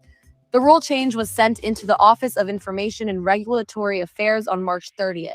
The change would result in a streamlined registration process and corresponding workforce realignment, the SSS says. This all comes after registration numbers have fallen off in recent years. According to the Military Times, the option to register was removed from federal student loan forms in 2022, partially responsible for the dip.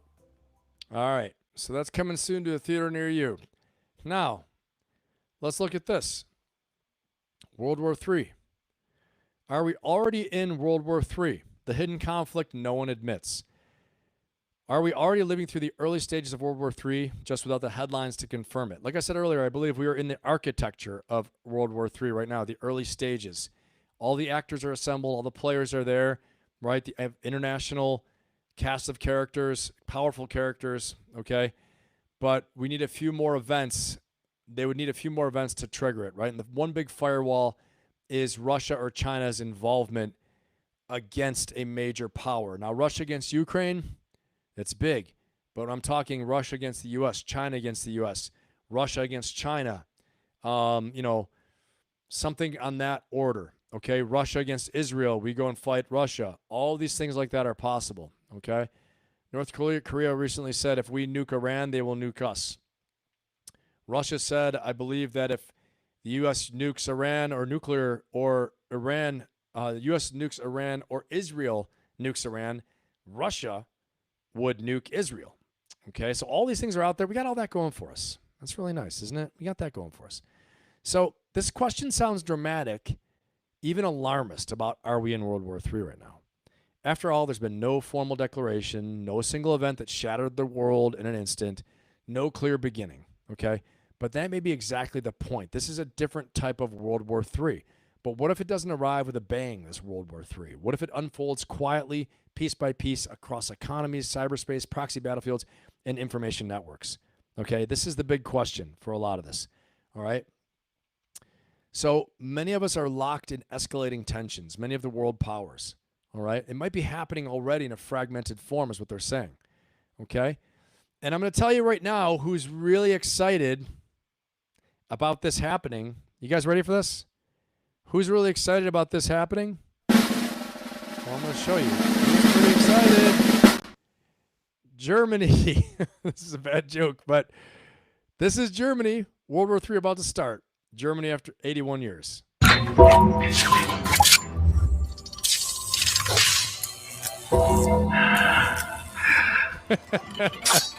That's so terrible.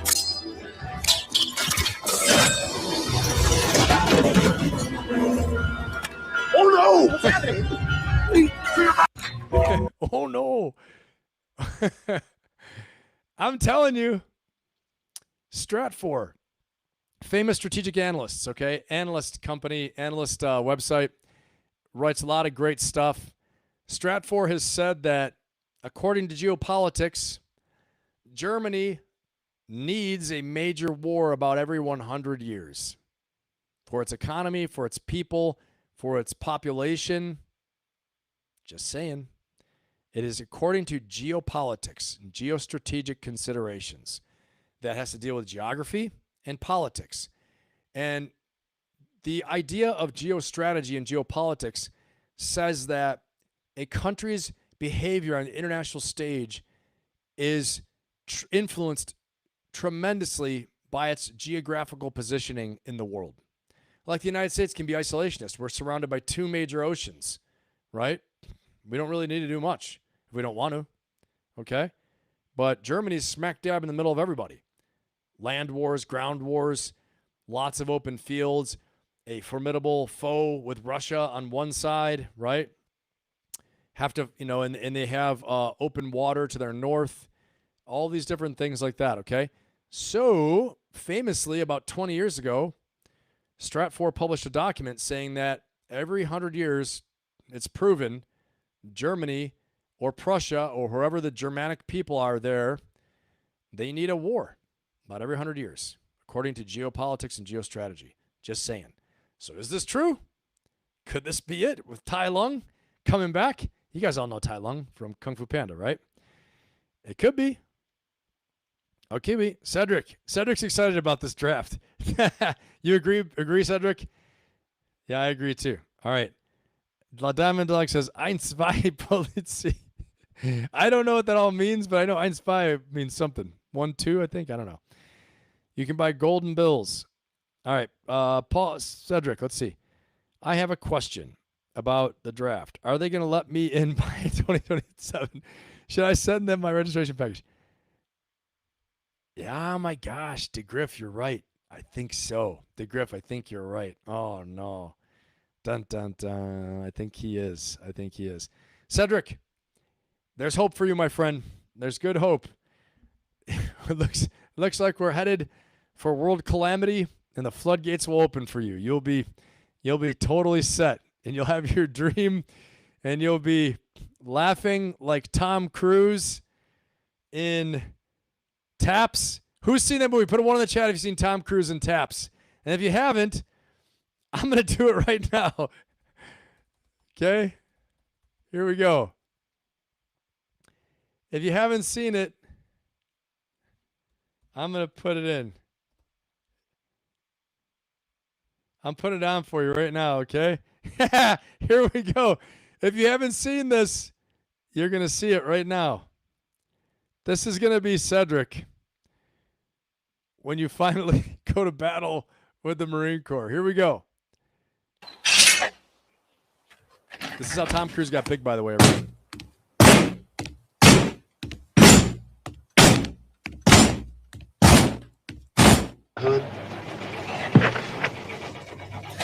Seeing what I'm seeing? Hey, JC, are you catching that action? Damn it, Pierce, come on! Oh. Like to grab a grenade and right up the ass!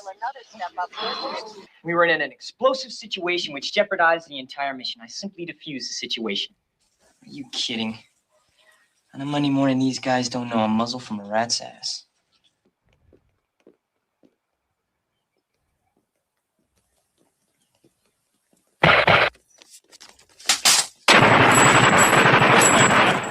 This is gonna be it, right here. Beautiful, man.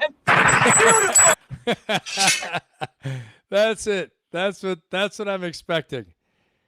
That's what's gonna happen, and I hope not, but that's what you want. So I'm all about helping people to achieve their dreams and their goals. And you're going to say it's beautiful. Have you seen that, Cedric, before? Tom Cruise, when he's at the end, that's the part I wanted to show you. When he's like, it's beautiful, it's beautiful. Hey, Doc, what's going on? Good to have you. And Jocko, Timothy, what's going on? Shies. Did you order the code red? That's the other one. That's, what's his name? Jack, oh gosh. Not Jackie Gleason, Jack Nicholson. That's it. Cedric, did you like that? Was that good? It's so crazy. He is crazy. But that's how he got famous. Tom Cruise was unknown actor for that movie.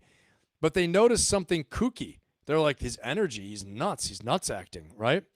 And so that's what got him. That was his first real role. And he was totally unknown. And then he got bigger and bigger and bigger from that. So, wild. All right. Good. I'm glad, Cedric. And it will be beautiful. It will be beautiful. Okay. Let's see. Yes, they did. Hey, by the way, you can join the U.S. Army right now. I think that's what Stoned you're saying. Okay. Up to 45. And even if you have prior marijuana usage. I saw that too. Okay. Before they were saying no. I mean, it's like legal everywhere now, right? But they're loosening up a lot of the restrictions, okay? Waivers, things like that. So if you're looking to join the U.S. military, right now the Army is an easier way to go from what I've heard, okay? The Marine Corps is still pretty tough. Obviously, special operations is a whole nother ballgame. But once you get in the Army, you could try to go into, Rangers, Green Berets, all those things from there. So, and obviously, the Marine Corps is still the Marine Corps, but it wasn't long ago in Vietnam when they were sending people to the Marine Corps to send them out to combat because, again, we lost 58,000 people in 10 years in Vietnam. So I want you to think about that. That's crazy town, okay?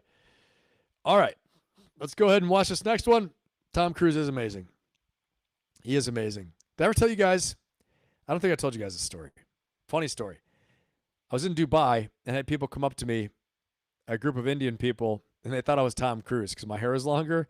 I said, I'm not Tom Cruise. And the guy's like, it's okay, Mr. Cruise. We know it's you. We just want to take a picture. They took pictures with me. And I said, I'm not Tom Cruise. They said, no, it's okay. We won't tell anybody. I'm taking pictures with these people from India, groups of them. Unbelievable. I wrote to Tom Cruise on Instagram. I posted the pictures. I said, Tom, I did my best. I told them I'm not you. And they said, we know it's you. And we won't tell anybody. It was one of the funniest things ever. I'm like, I don't even know what you're talking about. Like, I'm probably, I don't know, 5-6 inches taller than he is too. And so anyway, very, very funny. Very funny. But this is a true story. It actually happened. Hilarious. And then I had a scheme. I was like, maybe they'll give me $1 million to act in one of their movies or something and get this going. But it didn't happen. Anyway, I didn't enact that scheme. And, anyway, still working on that part. That'd be nice. All right. Put your questions in the chat. Not about Tom Cruise, but about everything else. And let's see what I've got next for everyone. Because we're getting close. We're solving the world's problems right now. We're focusing on what we can control. If you haven't registered for my Saturday free seminar at 6 p.m. Eastern Time, register. Okay? The link is in the chat right now. All right? It's going to be awesome. We're going to talk about overcoming fear and doubt, building an unstoppable mindset, getting clear, getting confident, building yourself a mission and a strategy in order to make a breakthrough this year and how you do that, okay? This is what I do, right? I'm an executive leadership and life coach by trade, by what I do full-time right now. I help organizations to build and become more powerful, help people to grow their businesses, help executives and owners and founders and rising leaders, and you're all leaders, achieve more, okay, do more, and improve their performance. And we're going to work on all that stuff tomorrow. It's going to be friggin' fantastic. And the great thing is, if you're part of the chat, you're going to get in a private Zoom call with me. Right now, we got like 30-something people registered, okay? And I'm going to get to put a face with a name, and a name with a face, and a voice with a face, and a voice with a name, and it'll be super fun. So sign up for it tomorrow. Get to see you guys. It'll be absolutely awesome. And I'll tell you all about my Ferocious Optimist coaching membership and community. And I'll tell you about what other opportunities you have to work with me. And cool if you decide to. And if not, we'll have a good time, and I get to serve and to help you and make a difference. So that's what it's all about for me. My mission personally is to be an inspirational leader to create positive, lasting change in the lives of others. That is my purpose, my mission, and my passion. And so you guys help me to do that. Let me do that every day, and I appreciate all of you. So sign up for it tomorrow. Free, no strings attached, no expectations. It'll be super cool, okay? And we'll continue the party tomorrow. Let me see what else I have right here. On our way to World War III, we talked about Germany. We talked about the draft. We talked about Strait of Hormuz. We talked about just about everything. But now I want to talk a little bit about this ceasefire, okay? And we're getting close, guys, to the Leadership Lessons of South Park. We're getting very close. We're very, very close. Who's excited about the Leadership Lessons of South Park and about our little comedy fun segment? Give me a 1 in the chat if you're excited about that. But before we do that, we're going to see a little visit from Professor John Mearsheimer and what he has to say about what the hell's going on with all this stuff right now, okay? Here we go. What does Professor Mearsheimer have to say? Give me 1 in the chat if you're excited about South Park, though, and about our little comedy second. Ben Cruz, epic. Jocko, Timothy, awesome. Thanks, Doc. Diamond Dog, it was nuts. It's so funny. It was one of the funniest things. I got mistaken for Henry Cavill once, too, somewhere else as Superman. That was very funny, okay? Super funny. You thought I looked like Elvis. Hey, I'll take it. Guys, any of you are going to be my agent or my manager, you can get me some roles. I'm all about it. I'll do it, okay? The Greek Elvis. I'll do it. We'll do it. We'll fire it up. I'll give you guys a finder's fee. I'll give you a 20% agent fee, and we'll do it, okay? It'll be super great. You know, we're all about it. We're all about business, making stuff happen. All right, here we go. Ready? Let's watch this one. Professor John Mearsheimer and what he has to say about the current situation. It's not very good. Here we go. Glenn, he has to admit defeat. He admitted defeat Monday night. Again, we're on the precipice. We've got to shut this one down.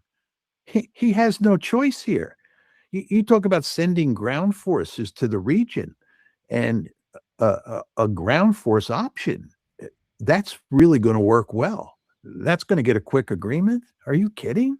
Right? That's just going to make a bad situation worse. There's no ground force option here. There's no naval option. There's no air option. I guess, he could use nuclear weapons and destroy Iran forever. We could do that. We have that capability. Is he going to do that? No, he's not going to do that.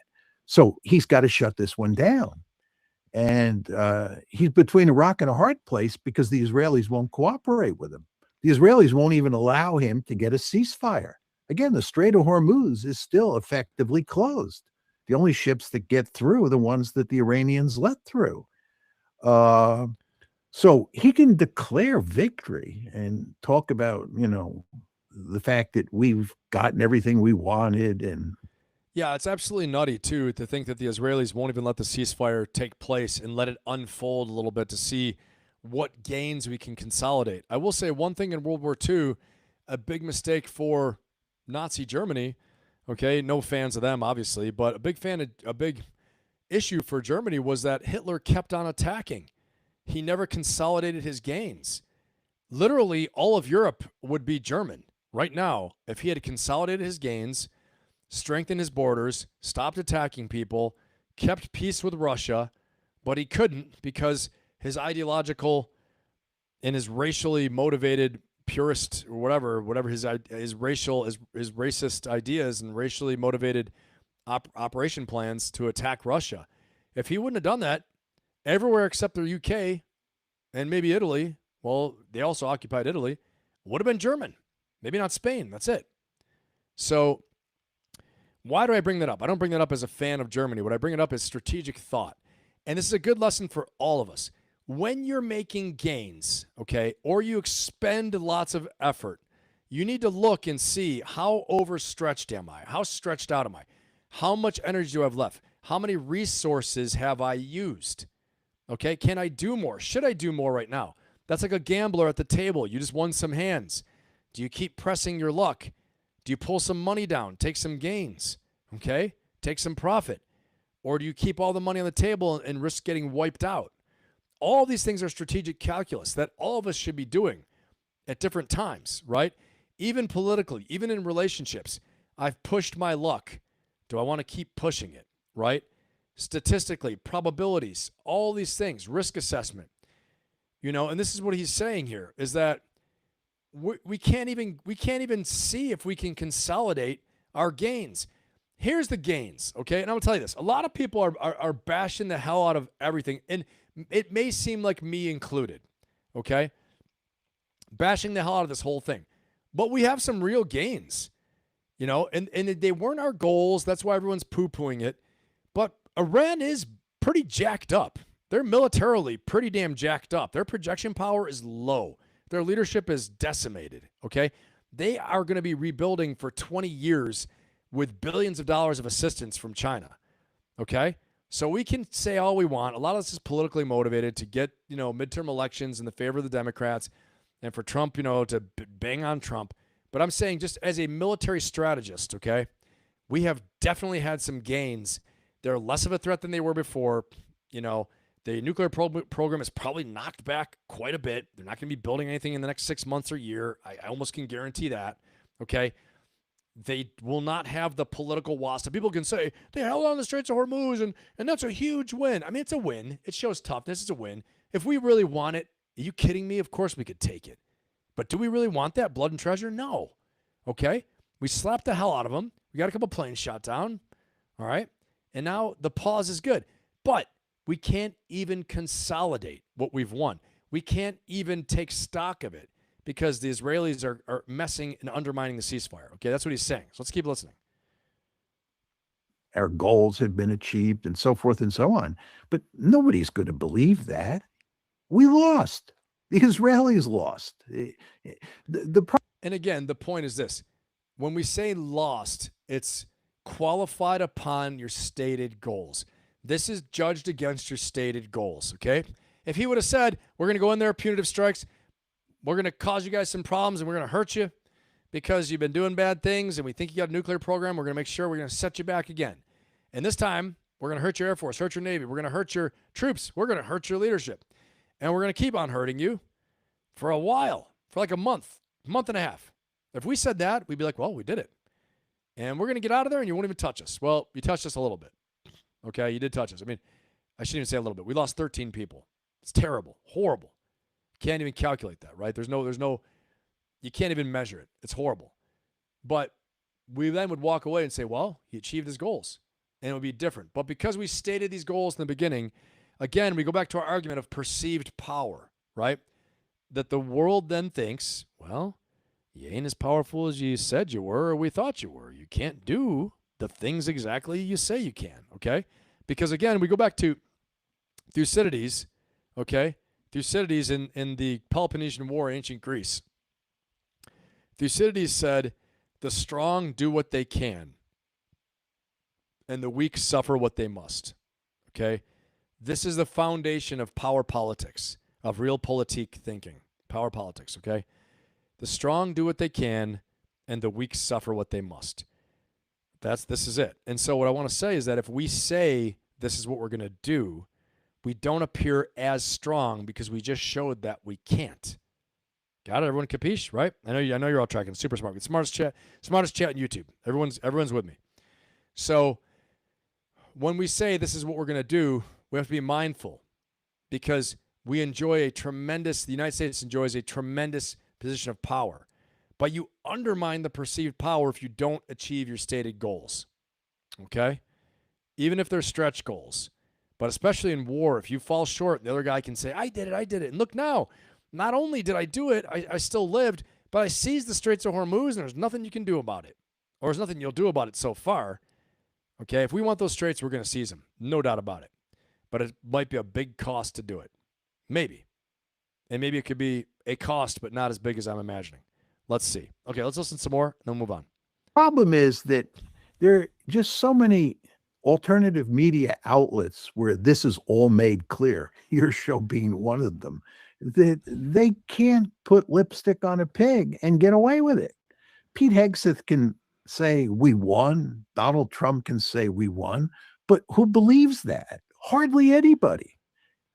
You see this in the Israeli case. You know, they'll be talking about all the wonderful things they've done because the government has a vested interest in saying that. But all sorts of people are going to point out that this is a ludicrous argument. They didn't win. They lost. So what I would say to President Trump, and I don't think he needs me to tell him this because I'm sure his advisors are telling him this thing has to be shut down immediately. I am sure that this is exactly what Vance is telling him. I'd bet a lot of money on that this has to be shut down. And they're sending Vance to head this team of negotiators because they know Vance, is capable of reaching some sort of agreement. All right. So tell me what you guys think about that. Do you think that's what President Trump should do? Should he shut this thing down as soon as possible? Or should we continue on to open the straits? Okay, this is going to be our next poll. This one is going to be our poll because our last poll, do you think we're headed for a larger and longer war? 85% say yes. This is 1 hour ago, 48 votes. Okay, I'm going to end that poll. Next poll. And again, don't forget to like, subscribe, and share, everybody. And please comment afterwards as well, too. It helps me to grow the channel, helps to grow the channel. The more subscribers we have, the bigger and bigger guests I can get and guests that are outside of my circle that are not close proximity to me. So that'll help out a lot. And don't forget to tell your friends about us. Okay, so do you think...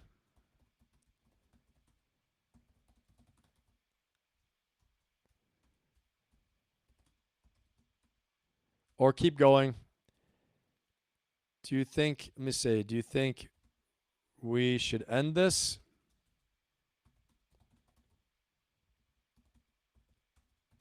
Or keep going to open strait? Okay, end it. End it now. Open the strait. And I'm gonna see what you guys say, because the options are there. But to open the strait, we're gonna have to stick and move. We're gonna have to get in there, hook in and a jab, and cause a lot more destruction to them, cause a lot more problems, and probably gonna have to use some ground forces too, amphibious forces, Marines, all those things. Okay. Well, let's see what Iran has to say about all this. Iran issues chilling threat of devastation as Trump rant sparks huge World War III fears. This is from April 6th, as we all know. We talked about this. And Iran has warned of much more devastating retaliation just hours after President Donald Trump issued an expletive-laden post on Truth Social. Okay? So reigniting fears around World War III.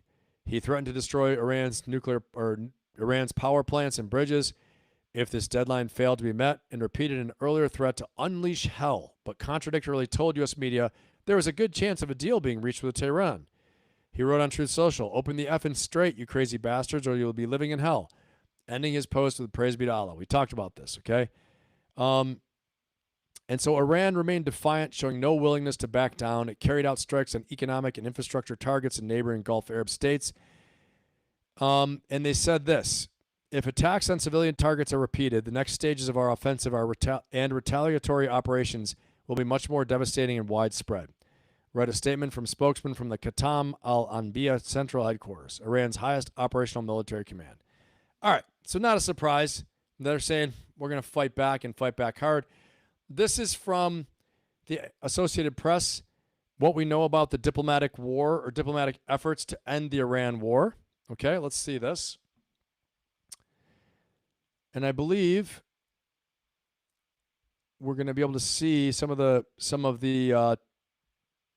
plan for negotiations. The 15-point plan. Okay, U.S. President Donald Trump on Thursday threatened Iran with devastating attacks unless it accepts a 15-point White House peace plan, possibly through indirect talks brokered by Pakistan. Pakistan's top diplomat confirmed those negotiations were ongoing as military activity and rhetoric continued to escalate. Iran denies participating in any negotiations despite efforts by Egypt and other nations to assist, and has cemented its control over the vital Strait of Hormuz, using it as a pressure point for the world economy. Israel, meanwhile, says it will press ahead with more attacks. Here's what we know about possible talks to wind down the war. Trump says Iran is begging for a deal. Okay? They better get serious before it's too late, because once that happens, there's no turning back, and it won't be pretty, he wrote on Truth Social. It's just, again, when you keep saying these things, though, you know what I mean, guys? You keep saying this, but you don't do it. You know, you're just doing more of the same, then, you know, then it's a problem. So, Cedric, Ben, tell me, Cedric, what's going on? What's the question? Okay. I'm going to see here if I can find. All right, let me see. Here's what Iran's 10-point ceasefire plan is. 2-week ceasefire comes after Trump spoke to Pakistan's leaders, with China also believed to be exerting influence over Tehran. Okay? The U.S. and Iran agreed to a 2-week ceasefire on Tuesday, barely an hour before Donald Trump's deadline. Israel also agreed to the ceasefire, the White House said, as Trump announced he was suspending his plans to escalate attacks across Iran. So what demands are in Iran's 10-point plan? According to state media, Iran will only accept the war's conclusion once details are finalized in line with a 10-point peace plan reportedly submitted to the White House via Pakistani intermediaries. Here's a big problem, guys. A big problem is this. A big problem is that we are negotiating off of the proposal of the Iranians. This shows dominance. It shows a dominant position. Normally, even when you go to negotiations, both sides submit plans, right? Both sides submit what their interests are and what they would want to get, their demands. The fact that we're negotiating off the Iranian 10-point plan, these are already things that we've disagreed to in the past, okay? So the basis of negotiation is already more in their favor, from what I know. Now, President Trump obviously is a master negotiator, so we'll see what happens. So here are the demands in Iran's 10-point plan. Okay, 1, the lifting of all primary and secondary sanctions on Iran. Okay, these are things we have rejected in the past, by the way. 2, continued Iranian control over the Strait of Hormuz. This is never going to happen. This is nutso talk, right? They know it as well. They just know, because in negotiations, okay, so I'll tell you guys, I used to teach negotiations as well, too. I went through a program on negotiations. It was when I was at the National War College. It was Harvard's program on negotiations. It was their program, not at Harvard, but the National War College. Okay. And so what I learned there and what I know about just fundamentally, theoretically about negotiation is that you always want some things you can throw away and give away. Okay. Things that you really aren't that tied to that make it look like you gave a concession. And so there's a psychologically, there's something called the law of reciprocity. Okay. The law of reciprocity states that when someone gives you something, you naturally intrinsically want to give them something. Okay. That's why in sales, you'll see people want to give you something free first, right? They give you a free offer, a free, like drug dealers' first one's free, right? All this stuff like that. So you get a little free sample. They're giving you something free. You walk into an ice cream place. They give you a free sample. You want to buy. You want to do something back, right? So that might be the crazy concession they know they can't keep. But if they give that up, they're like, whoa, they gave up the control of the Strait of Hormuz. This was huge. We already won. Yeah, give them other stuff. And the real thing they may want is, let's say, an end to attacks on Iran and its allies. That might be actually what they want, okay? But they say they give up the control of the Straits of Hormuz. They may say, we're going to give up control of the Straits, but you guys have to give us reparations because we can't rebuild our country. You've destroyed a lot of our infrastructure.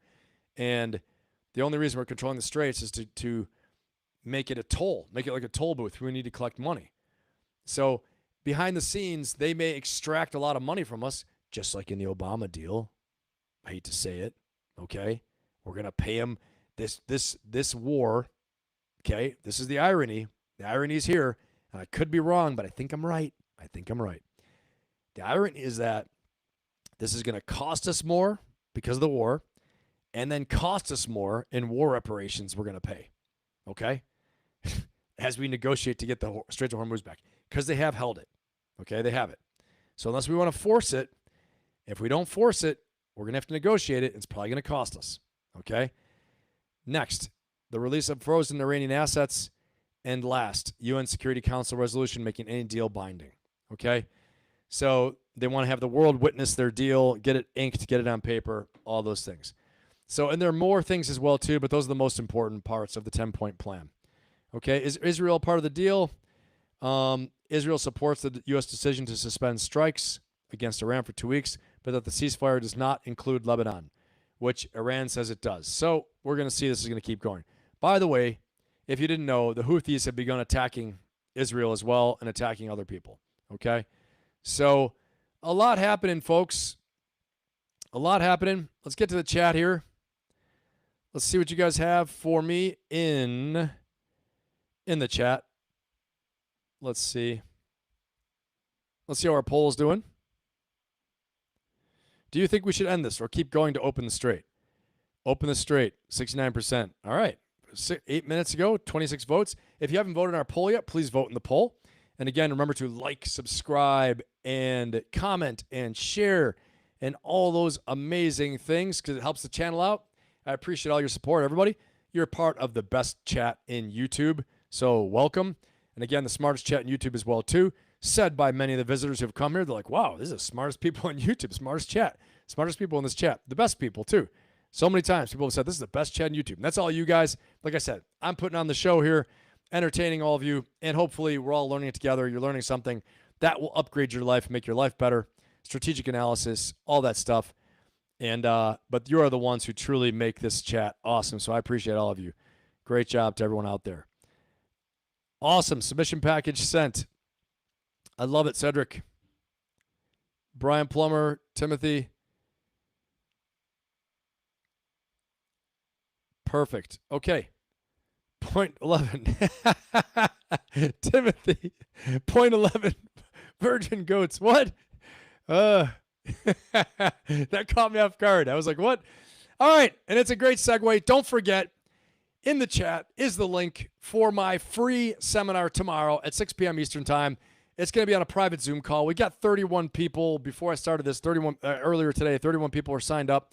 It might be more right now. Sign up, guys. I'd love to have you there. Again, I put a face with a name, a voice with a name. It's a private Zoom call, so we get to see each other. We're going to talk. I'm going to teach for about, I'll probably be, teaching for anywhere from 45 minutes to an hour, and then we'll do some interactive exercises, and then I'll teach again. Then I'll do Q&A, and I'll tell you guys about my programs that I have right now for my Ferocious Optimist coaching membership and community, my access to the Inner Circle, which is a members-only program, a members-only coaching membership, Inner Circle, that if you're a member of my Ferocious Optimist community, that you can have access to, okay? But I don't advertise that publicly. That's only for members. And then also, if you're interested in one-on-one coaching, that'll all be there. I'll talk about that stuff tomorrow at the end.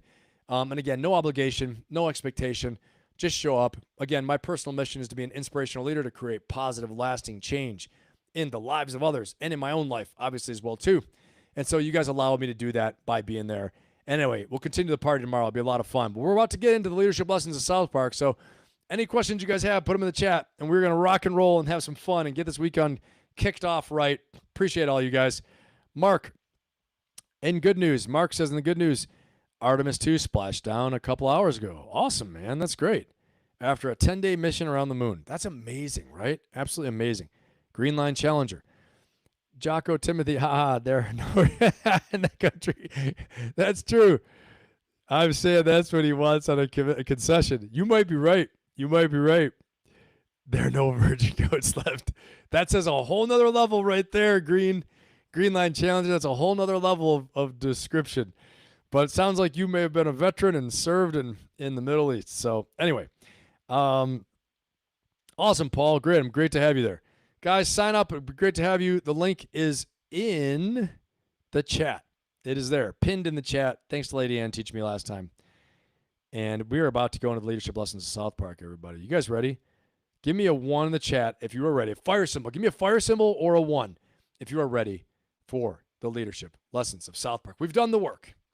We've done the strategic analysis. We know what's going on, right? You were feeling outraged about some of the things said and done. You had a right to be. We went down a little trip down memory lane, history lane. If you weren't here for that, we walked through all the way from Scipio Africanus, Genghis Khan, Hitler, Stalin, Kim Jong-un, Saddam Hussein, as people who have said crazy stuff about destroying whole civilizations if the other side didn't surrender. So we talked about all this stuff, okay? And we showed that we are we are in line with the minds of greats, right? With great minds. So let's get this thing going now, right now, for leadership lessons of South Park. Let's go ahead and do it. Here we go. I just got to find my way to make this happen. Let me find the first clip. And I think this is a pretty good one, too. I'm not going to lie. I think it's a good one. All right. It's actually terrible. Oh, my gosh. Let me know if you've seen this one. This is going to be a good one. Okay. Here we go. And action. Our sources have told us that the Canadians are preparing for our invasion, so we must use caution. Each battalion has a specific code name and mission. Battalion 5, raise your hands. You will be the all-important first attack wave, which we will call Operation Human Shield. This is terrible. Hey, wait a minute. Now keep in mind, Operation Human Shield will suffer heavy losses. Battalion 14, right. You are Operation Get Behind the Darkies. You will follow Battalion 5 here, and try not to get killed, for God's sake. Are there any questions? I didn't even watch this, guys. Yes, soldier. Have you ever heard of the Emancipation Proclamation? I don't listen to hip-hop. What? Oh, boy, oh, boy, oh, boy. All right. The lesson there, the leadership lesson is that you got to treat your people right, and you got to treat your people well, okay? That is the leadership lesson of that one. And like I tell you guys, I don't watch these ahead of time, so I don't always know. I just pick it out and look at it. I watch like the first 3 seconds. I'm like, okay, this will be a good one. And so, anyway, we get what we get, right? But yeah, leadership lesson there is that you got to treat all people with dignity and respect. You can't go, having different standards for different people. If you do that, you're going to lose your way as a leader, right? If some people you value more than others, then you're going to have problems as a leader. And you can see right there, he definitely lost Chef. Chef was not having it. So anyway, South Park, as always, delivering absolute craziness. Let's keep on rolling. I didn't see the rest of that thing. I didn't know it was going to be like that. But anyway, pretty damn funny as it was. Okay, now I've got another really good one here. Okay, this is good. All right, this is going to be really good. All right, here we go. Knock, knock. Who's there? Buddha. Buddha who? Buddha the spread for me. What?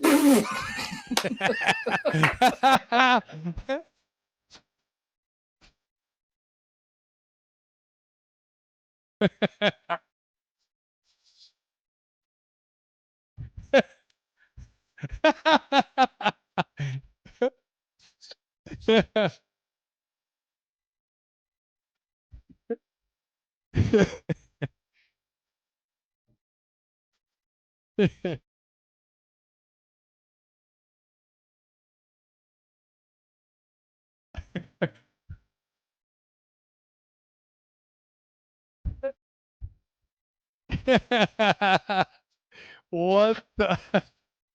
Knock, knock. Who's there? Buddha. It's absolutely nutty.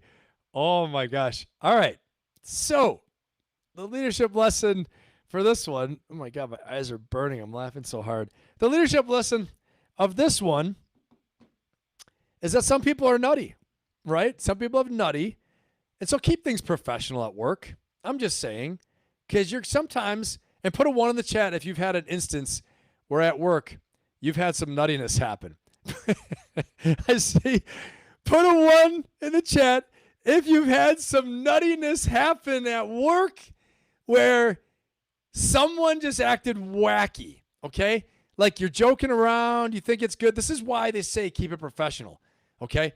Don't joke around too much, do all stuff, because people are nutty, okay? And next thing you know, Dwight's slapping you in the face, and Dwight's getting slapped, and it's going to happen. Can you butter my bread, right? All this stuff. I mean, this is some bad innuendo as well, too, okay? So again, leadership lessons of South Park. Keep it above board. Keep it professional, ladies and gentlemen. Let's not get into Dwight land, or let's not get into South Park land. There's always a lesson in something we're trying to teach here. Okay, we're trying to upgrade our lives, improve our careers, all that stuff. All right, I got another one for you. Here we go. Another good one. I'm excited about this one. Let's see. Yeah, I just got my replacement credit card. Do you want the number? Oh, it's 4793 0032 3313. He's so nuts. The security code is 927. Okay, great. Thank you very much. Bye. Look at how weird he is. Oh my God. So Dwight did take the bait. He used my credit card numbers to send a $200 bouquet of flowers to my wife. What? From me.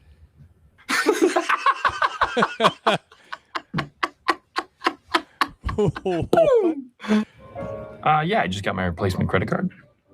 Do you want the number? Oh, it's So 4793 I'm still processing. Like, what the hell does that mean? 0032 What is he talking about? Three. So Dwight stole the credit card numbers and then sent a $200 bouquet of flowers to Dwight's wife or to Homeboy's wife from him. I don't know. I'm not tracking. Bottom line, security. We got to set security at all times, okay? Privacy and security. If you think you're not protecting your information and you're at work and you're giving away sensitive, classified, confidential information because you're not protecting it properly by being a dummy and reading off your credit card number and your security number. Obviously, he was doing it on purpose. But again, the wackies will steal it from you, right? And then, on top of that, if you're one of the wacky ones, there's another leadership lesson. Operational lesson, okay? Tactical lesson. If you think you're on the attack, you're being the sniper, you're being sneaky, secret ninja, and you're, extracting material of intelligence value like Dwight was, okay? I won't say stealing, but he was stealing. But you're trying to extract material of intelligence value, okay? And you think you're being all secret squirrel and sneaky, you might be getting Trojan horsed. It might be a Trojan horse. They're giving you a gift in order to screw you over. You got to check 6. Because if it's too good to be true, it usually is, ladies and gentlemen, boys and girls. Remember that. If it's too good to be true, it probably is. Okay? Check 6 at all times. And if someone's acting so stupid, like, oh, I just happened to leave, this year, and it might be a salt lick. If you're the deer, you're like, what? Wait a second. What's this big pile of salt doing in the middle of the trail?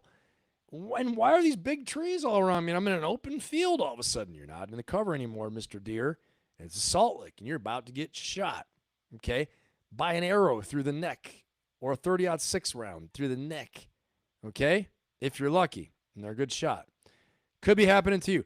Check 6. Don't remember if it's too good to be true, probably is. All right. Let's keep going. We got a lot more lessons for leadership lessons at South Park here. We got a couple more that are very important. We got to talk about. There we go. Actually, this is the grand finale. I didn't even watch it. I want to give that qualifier. I didn't watch it, so I don't know what to expect. So bear with me. Let's see. Okay. So what do we learn from this one? What are we going to learn from this? Well, we're going to learn something, everyone, called command presence. Okay? Command presence matters a lot. Military bearing, we'd call it. Your bearing, how you hold yourself, the way you speak. Are you clean? Does your uniform look good? Do your clothes look good? Are you speaking well? Are you disheveled, right? Are you going to crap yourself like this guy when you bend over? You're done. It's over. Especially with kids that are right on the edge of giving you a hard time already, okay? Oh, especially with a hard crowd, right? You're a done deal. You got to come prepared, ready, inside, outside, everything's set to go. Totally prepared, right? Mind, body, spirit to do the job. So this is the leadership lessons. Because command presence matters, right? If you show up and you're not able to speak right, you don't know your material, you're not prepared, you're looking to be an authority figure, I do not play. And the next thing you know, you're like picking your nose and eating it or whatever. You're gonna get voted off the island. You're gonna get laughed out of the classroom just like that, okay? So remember that too. These are basic, simple leadership traits and leadership principles that we have illustrated so well through our leadership lessons of South Park.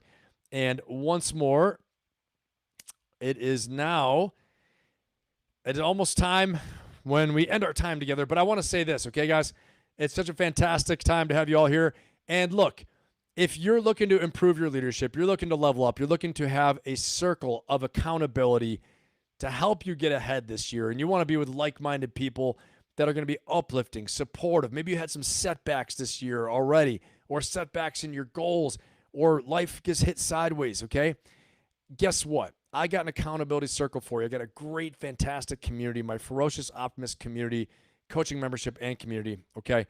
And the link is in my bio and YouTube. Normally, I'll take you guys there. We'll watch the video as well, too. Tonight, we're not going to, all right? But you can join if you wanted to right now. Check it out. Go to the link in my bio. Watch the video. Look at the page. You'll see the different options to work with me. It's $87.99. And then also, tomorrow, don't forget, I have my free seminar tomorrow, okay? My free seminar is going at 6 p.m. tomorrow night. The link to sign up is in the chat. I will talk to you about those things. So if you did get a setback this year, or if you're going to the next level, you're trying to find out what your plan is, what your strategy is to get clear, get confident, get clarity of mission and purpose, form a strategy. Okay, all these things, level up, gather your resources, build your energy, whatever it is, get in your best shape, build more clarity, confidence, overcome fear and doubt, okay? All those things like that in order to make a breakthrough this year and build an unstoppable mindset, then come tomorrow, okay? You come tomorrow, and we can talk about leadership. We can talk about how to build a business. We can talk about all these things during the Q&A as well, too, for my free seminar tomorrow. Don't forget, sign up in the chat. Costs you nothing. Show up. You can listen. Preferably, you go camera on so I can put a face with the name, and I can put a voice with the name if you don't go camera on as well, too, okay? But we got like 30-something people already signed up. Let's all have a good time tomorrow. It'll be an extension of our mindset reset that we do. It'll be fantastic, and we'll talk about a lot of personal strategies as well too, success strategies. It'll be absolutely awesome. Hope to have you guys there. And like I always say, believe in yourselves. I believe in you. Make yourself better. Make the world better. Have an amazing, amazing weekend. I hope you guys had a great time with some of that comedy at the end too. And remember, don't let the headlines get you down. You are in control of your attitude. You are the one who chooses your attitude. You are the one who chooses what you focus on. And you are the one who decides where to put your energy as well too. So make sure you make each and every day count. I'll see you tomorrow, hopefully. Okay, be there tomorrow, and go get yours. Let's go. Thank you so much, everybody. I had a great time. So awesome to be with you as always. Chat, you guys are the best chat in the universe. And we're gonna give you all one more round of applause for being awesome as usual. All right. Ended on a high note. I'll see you all soon. See you next time.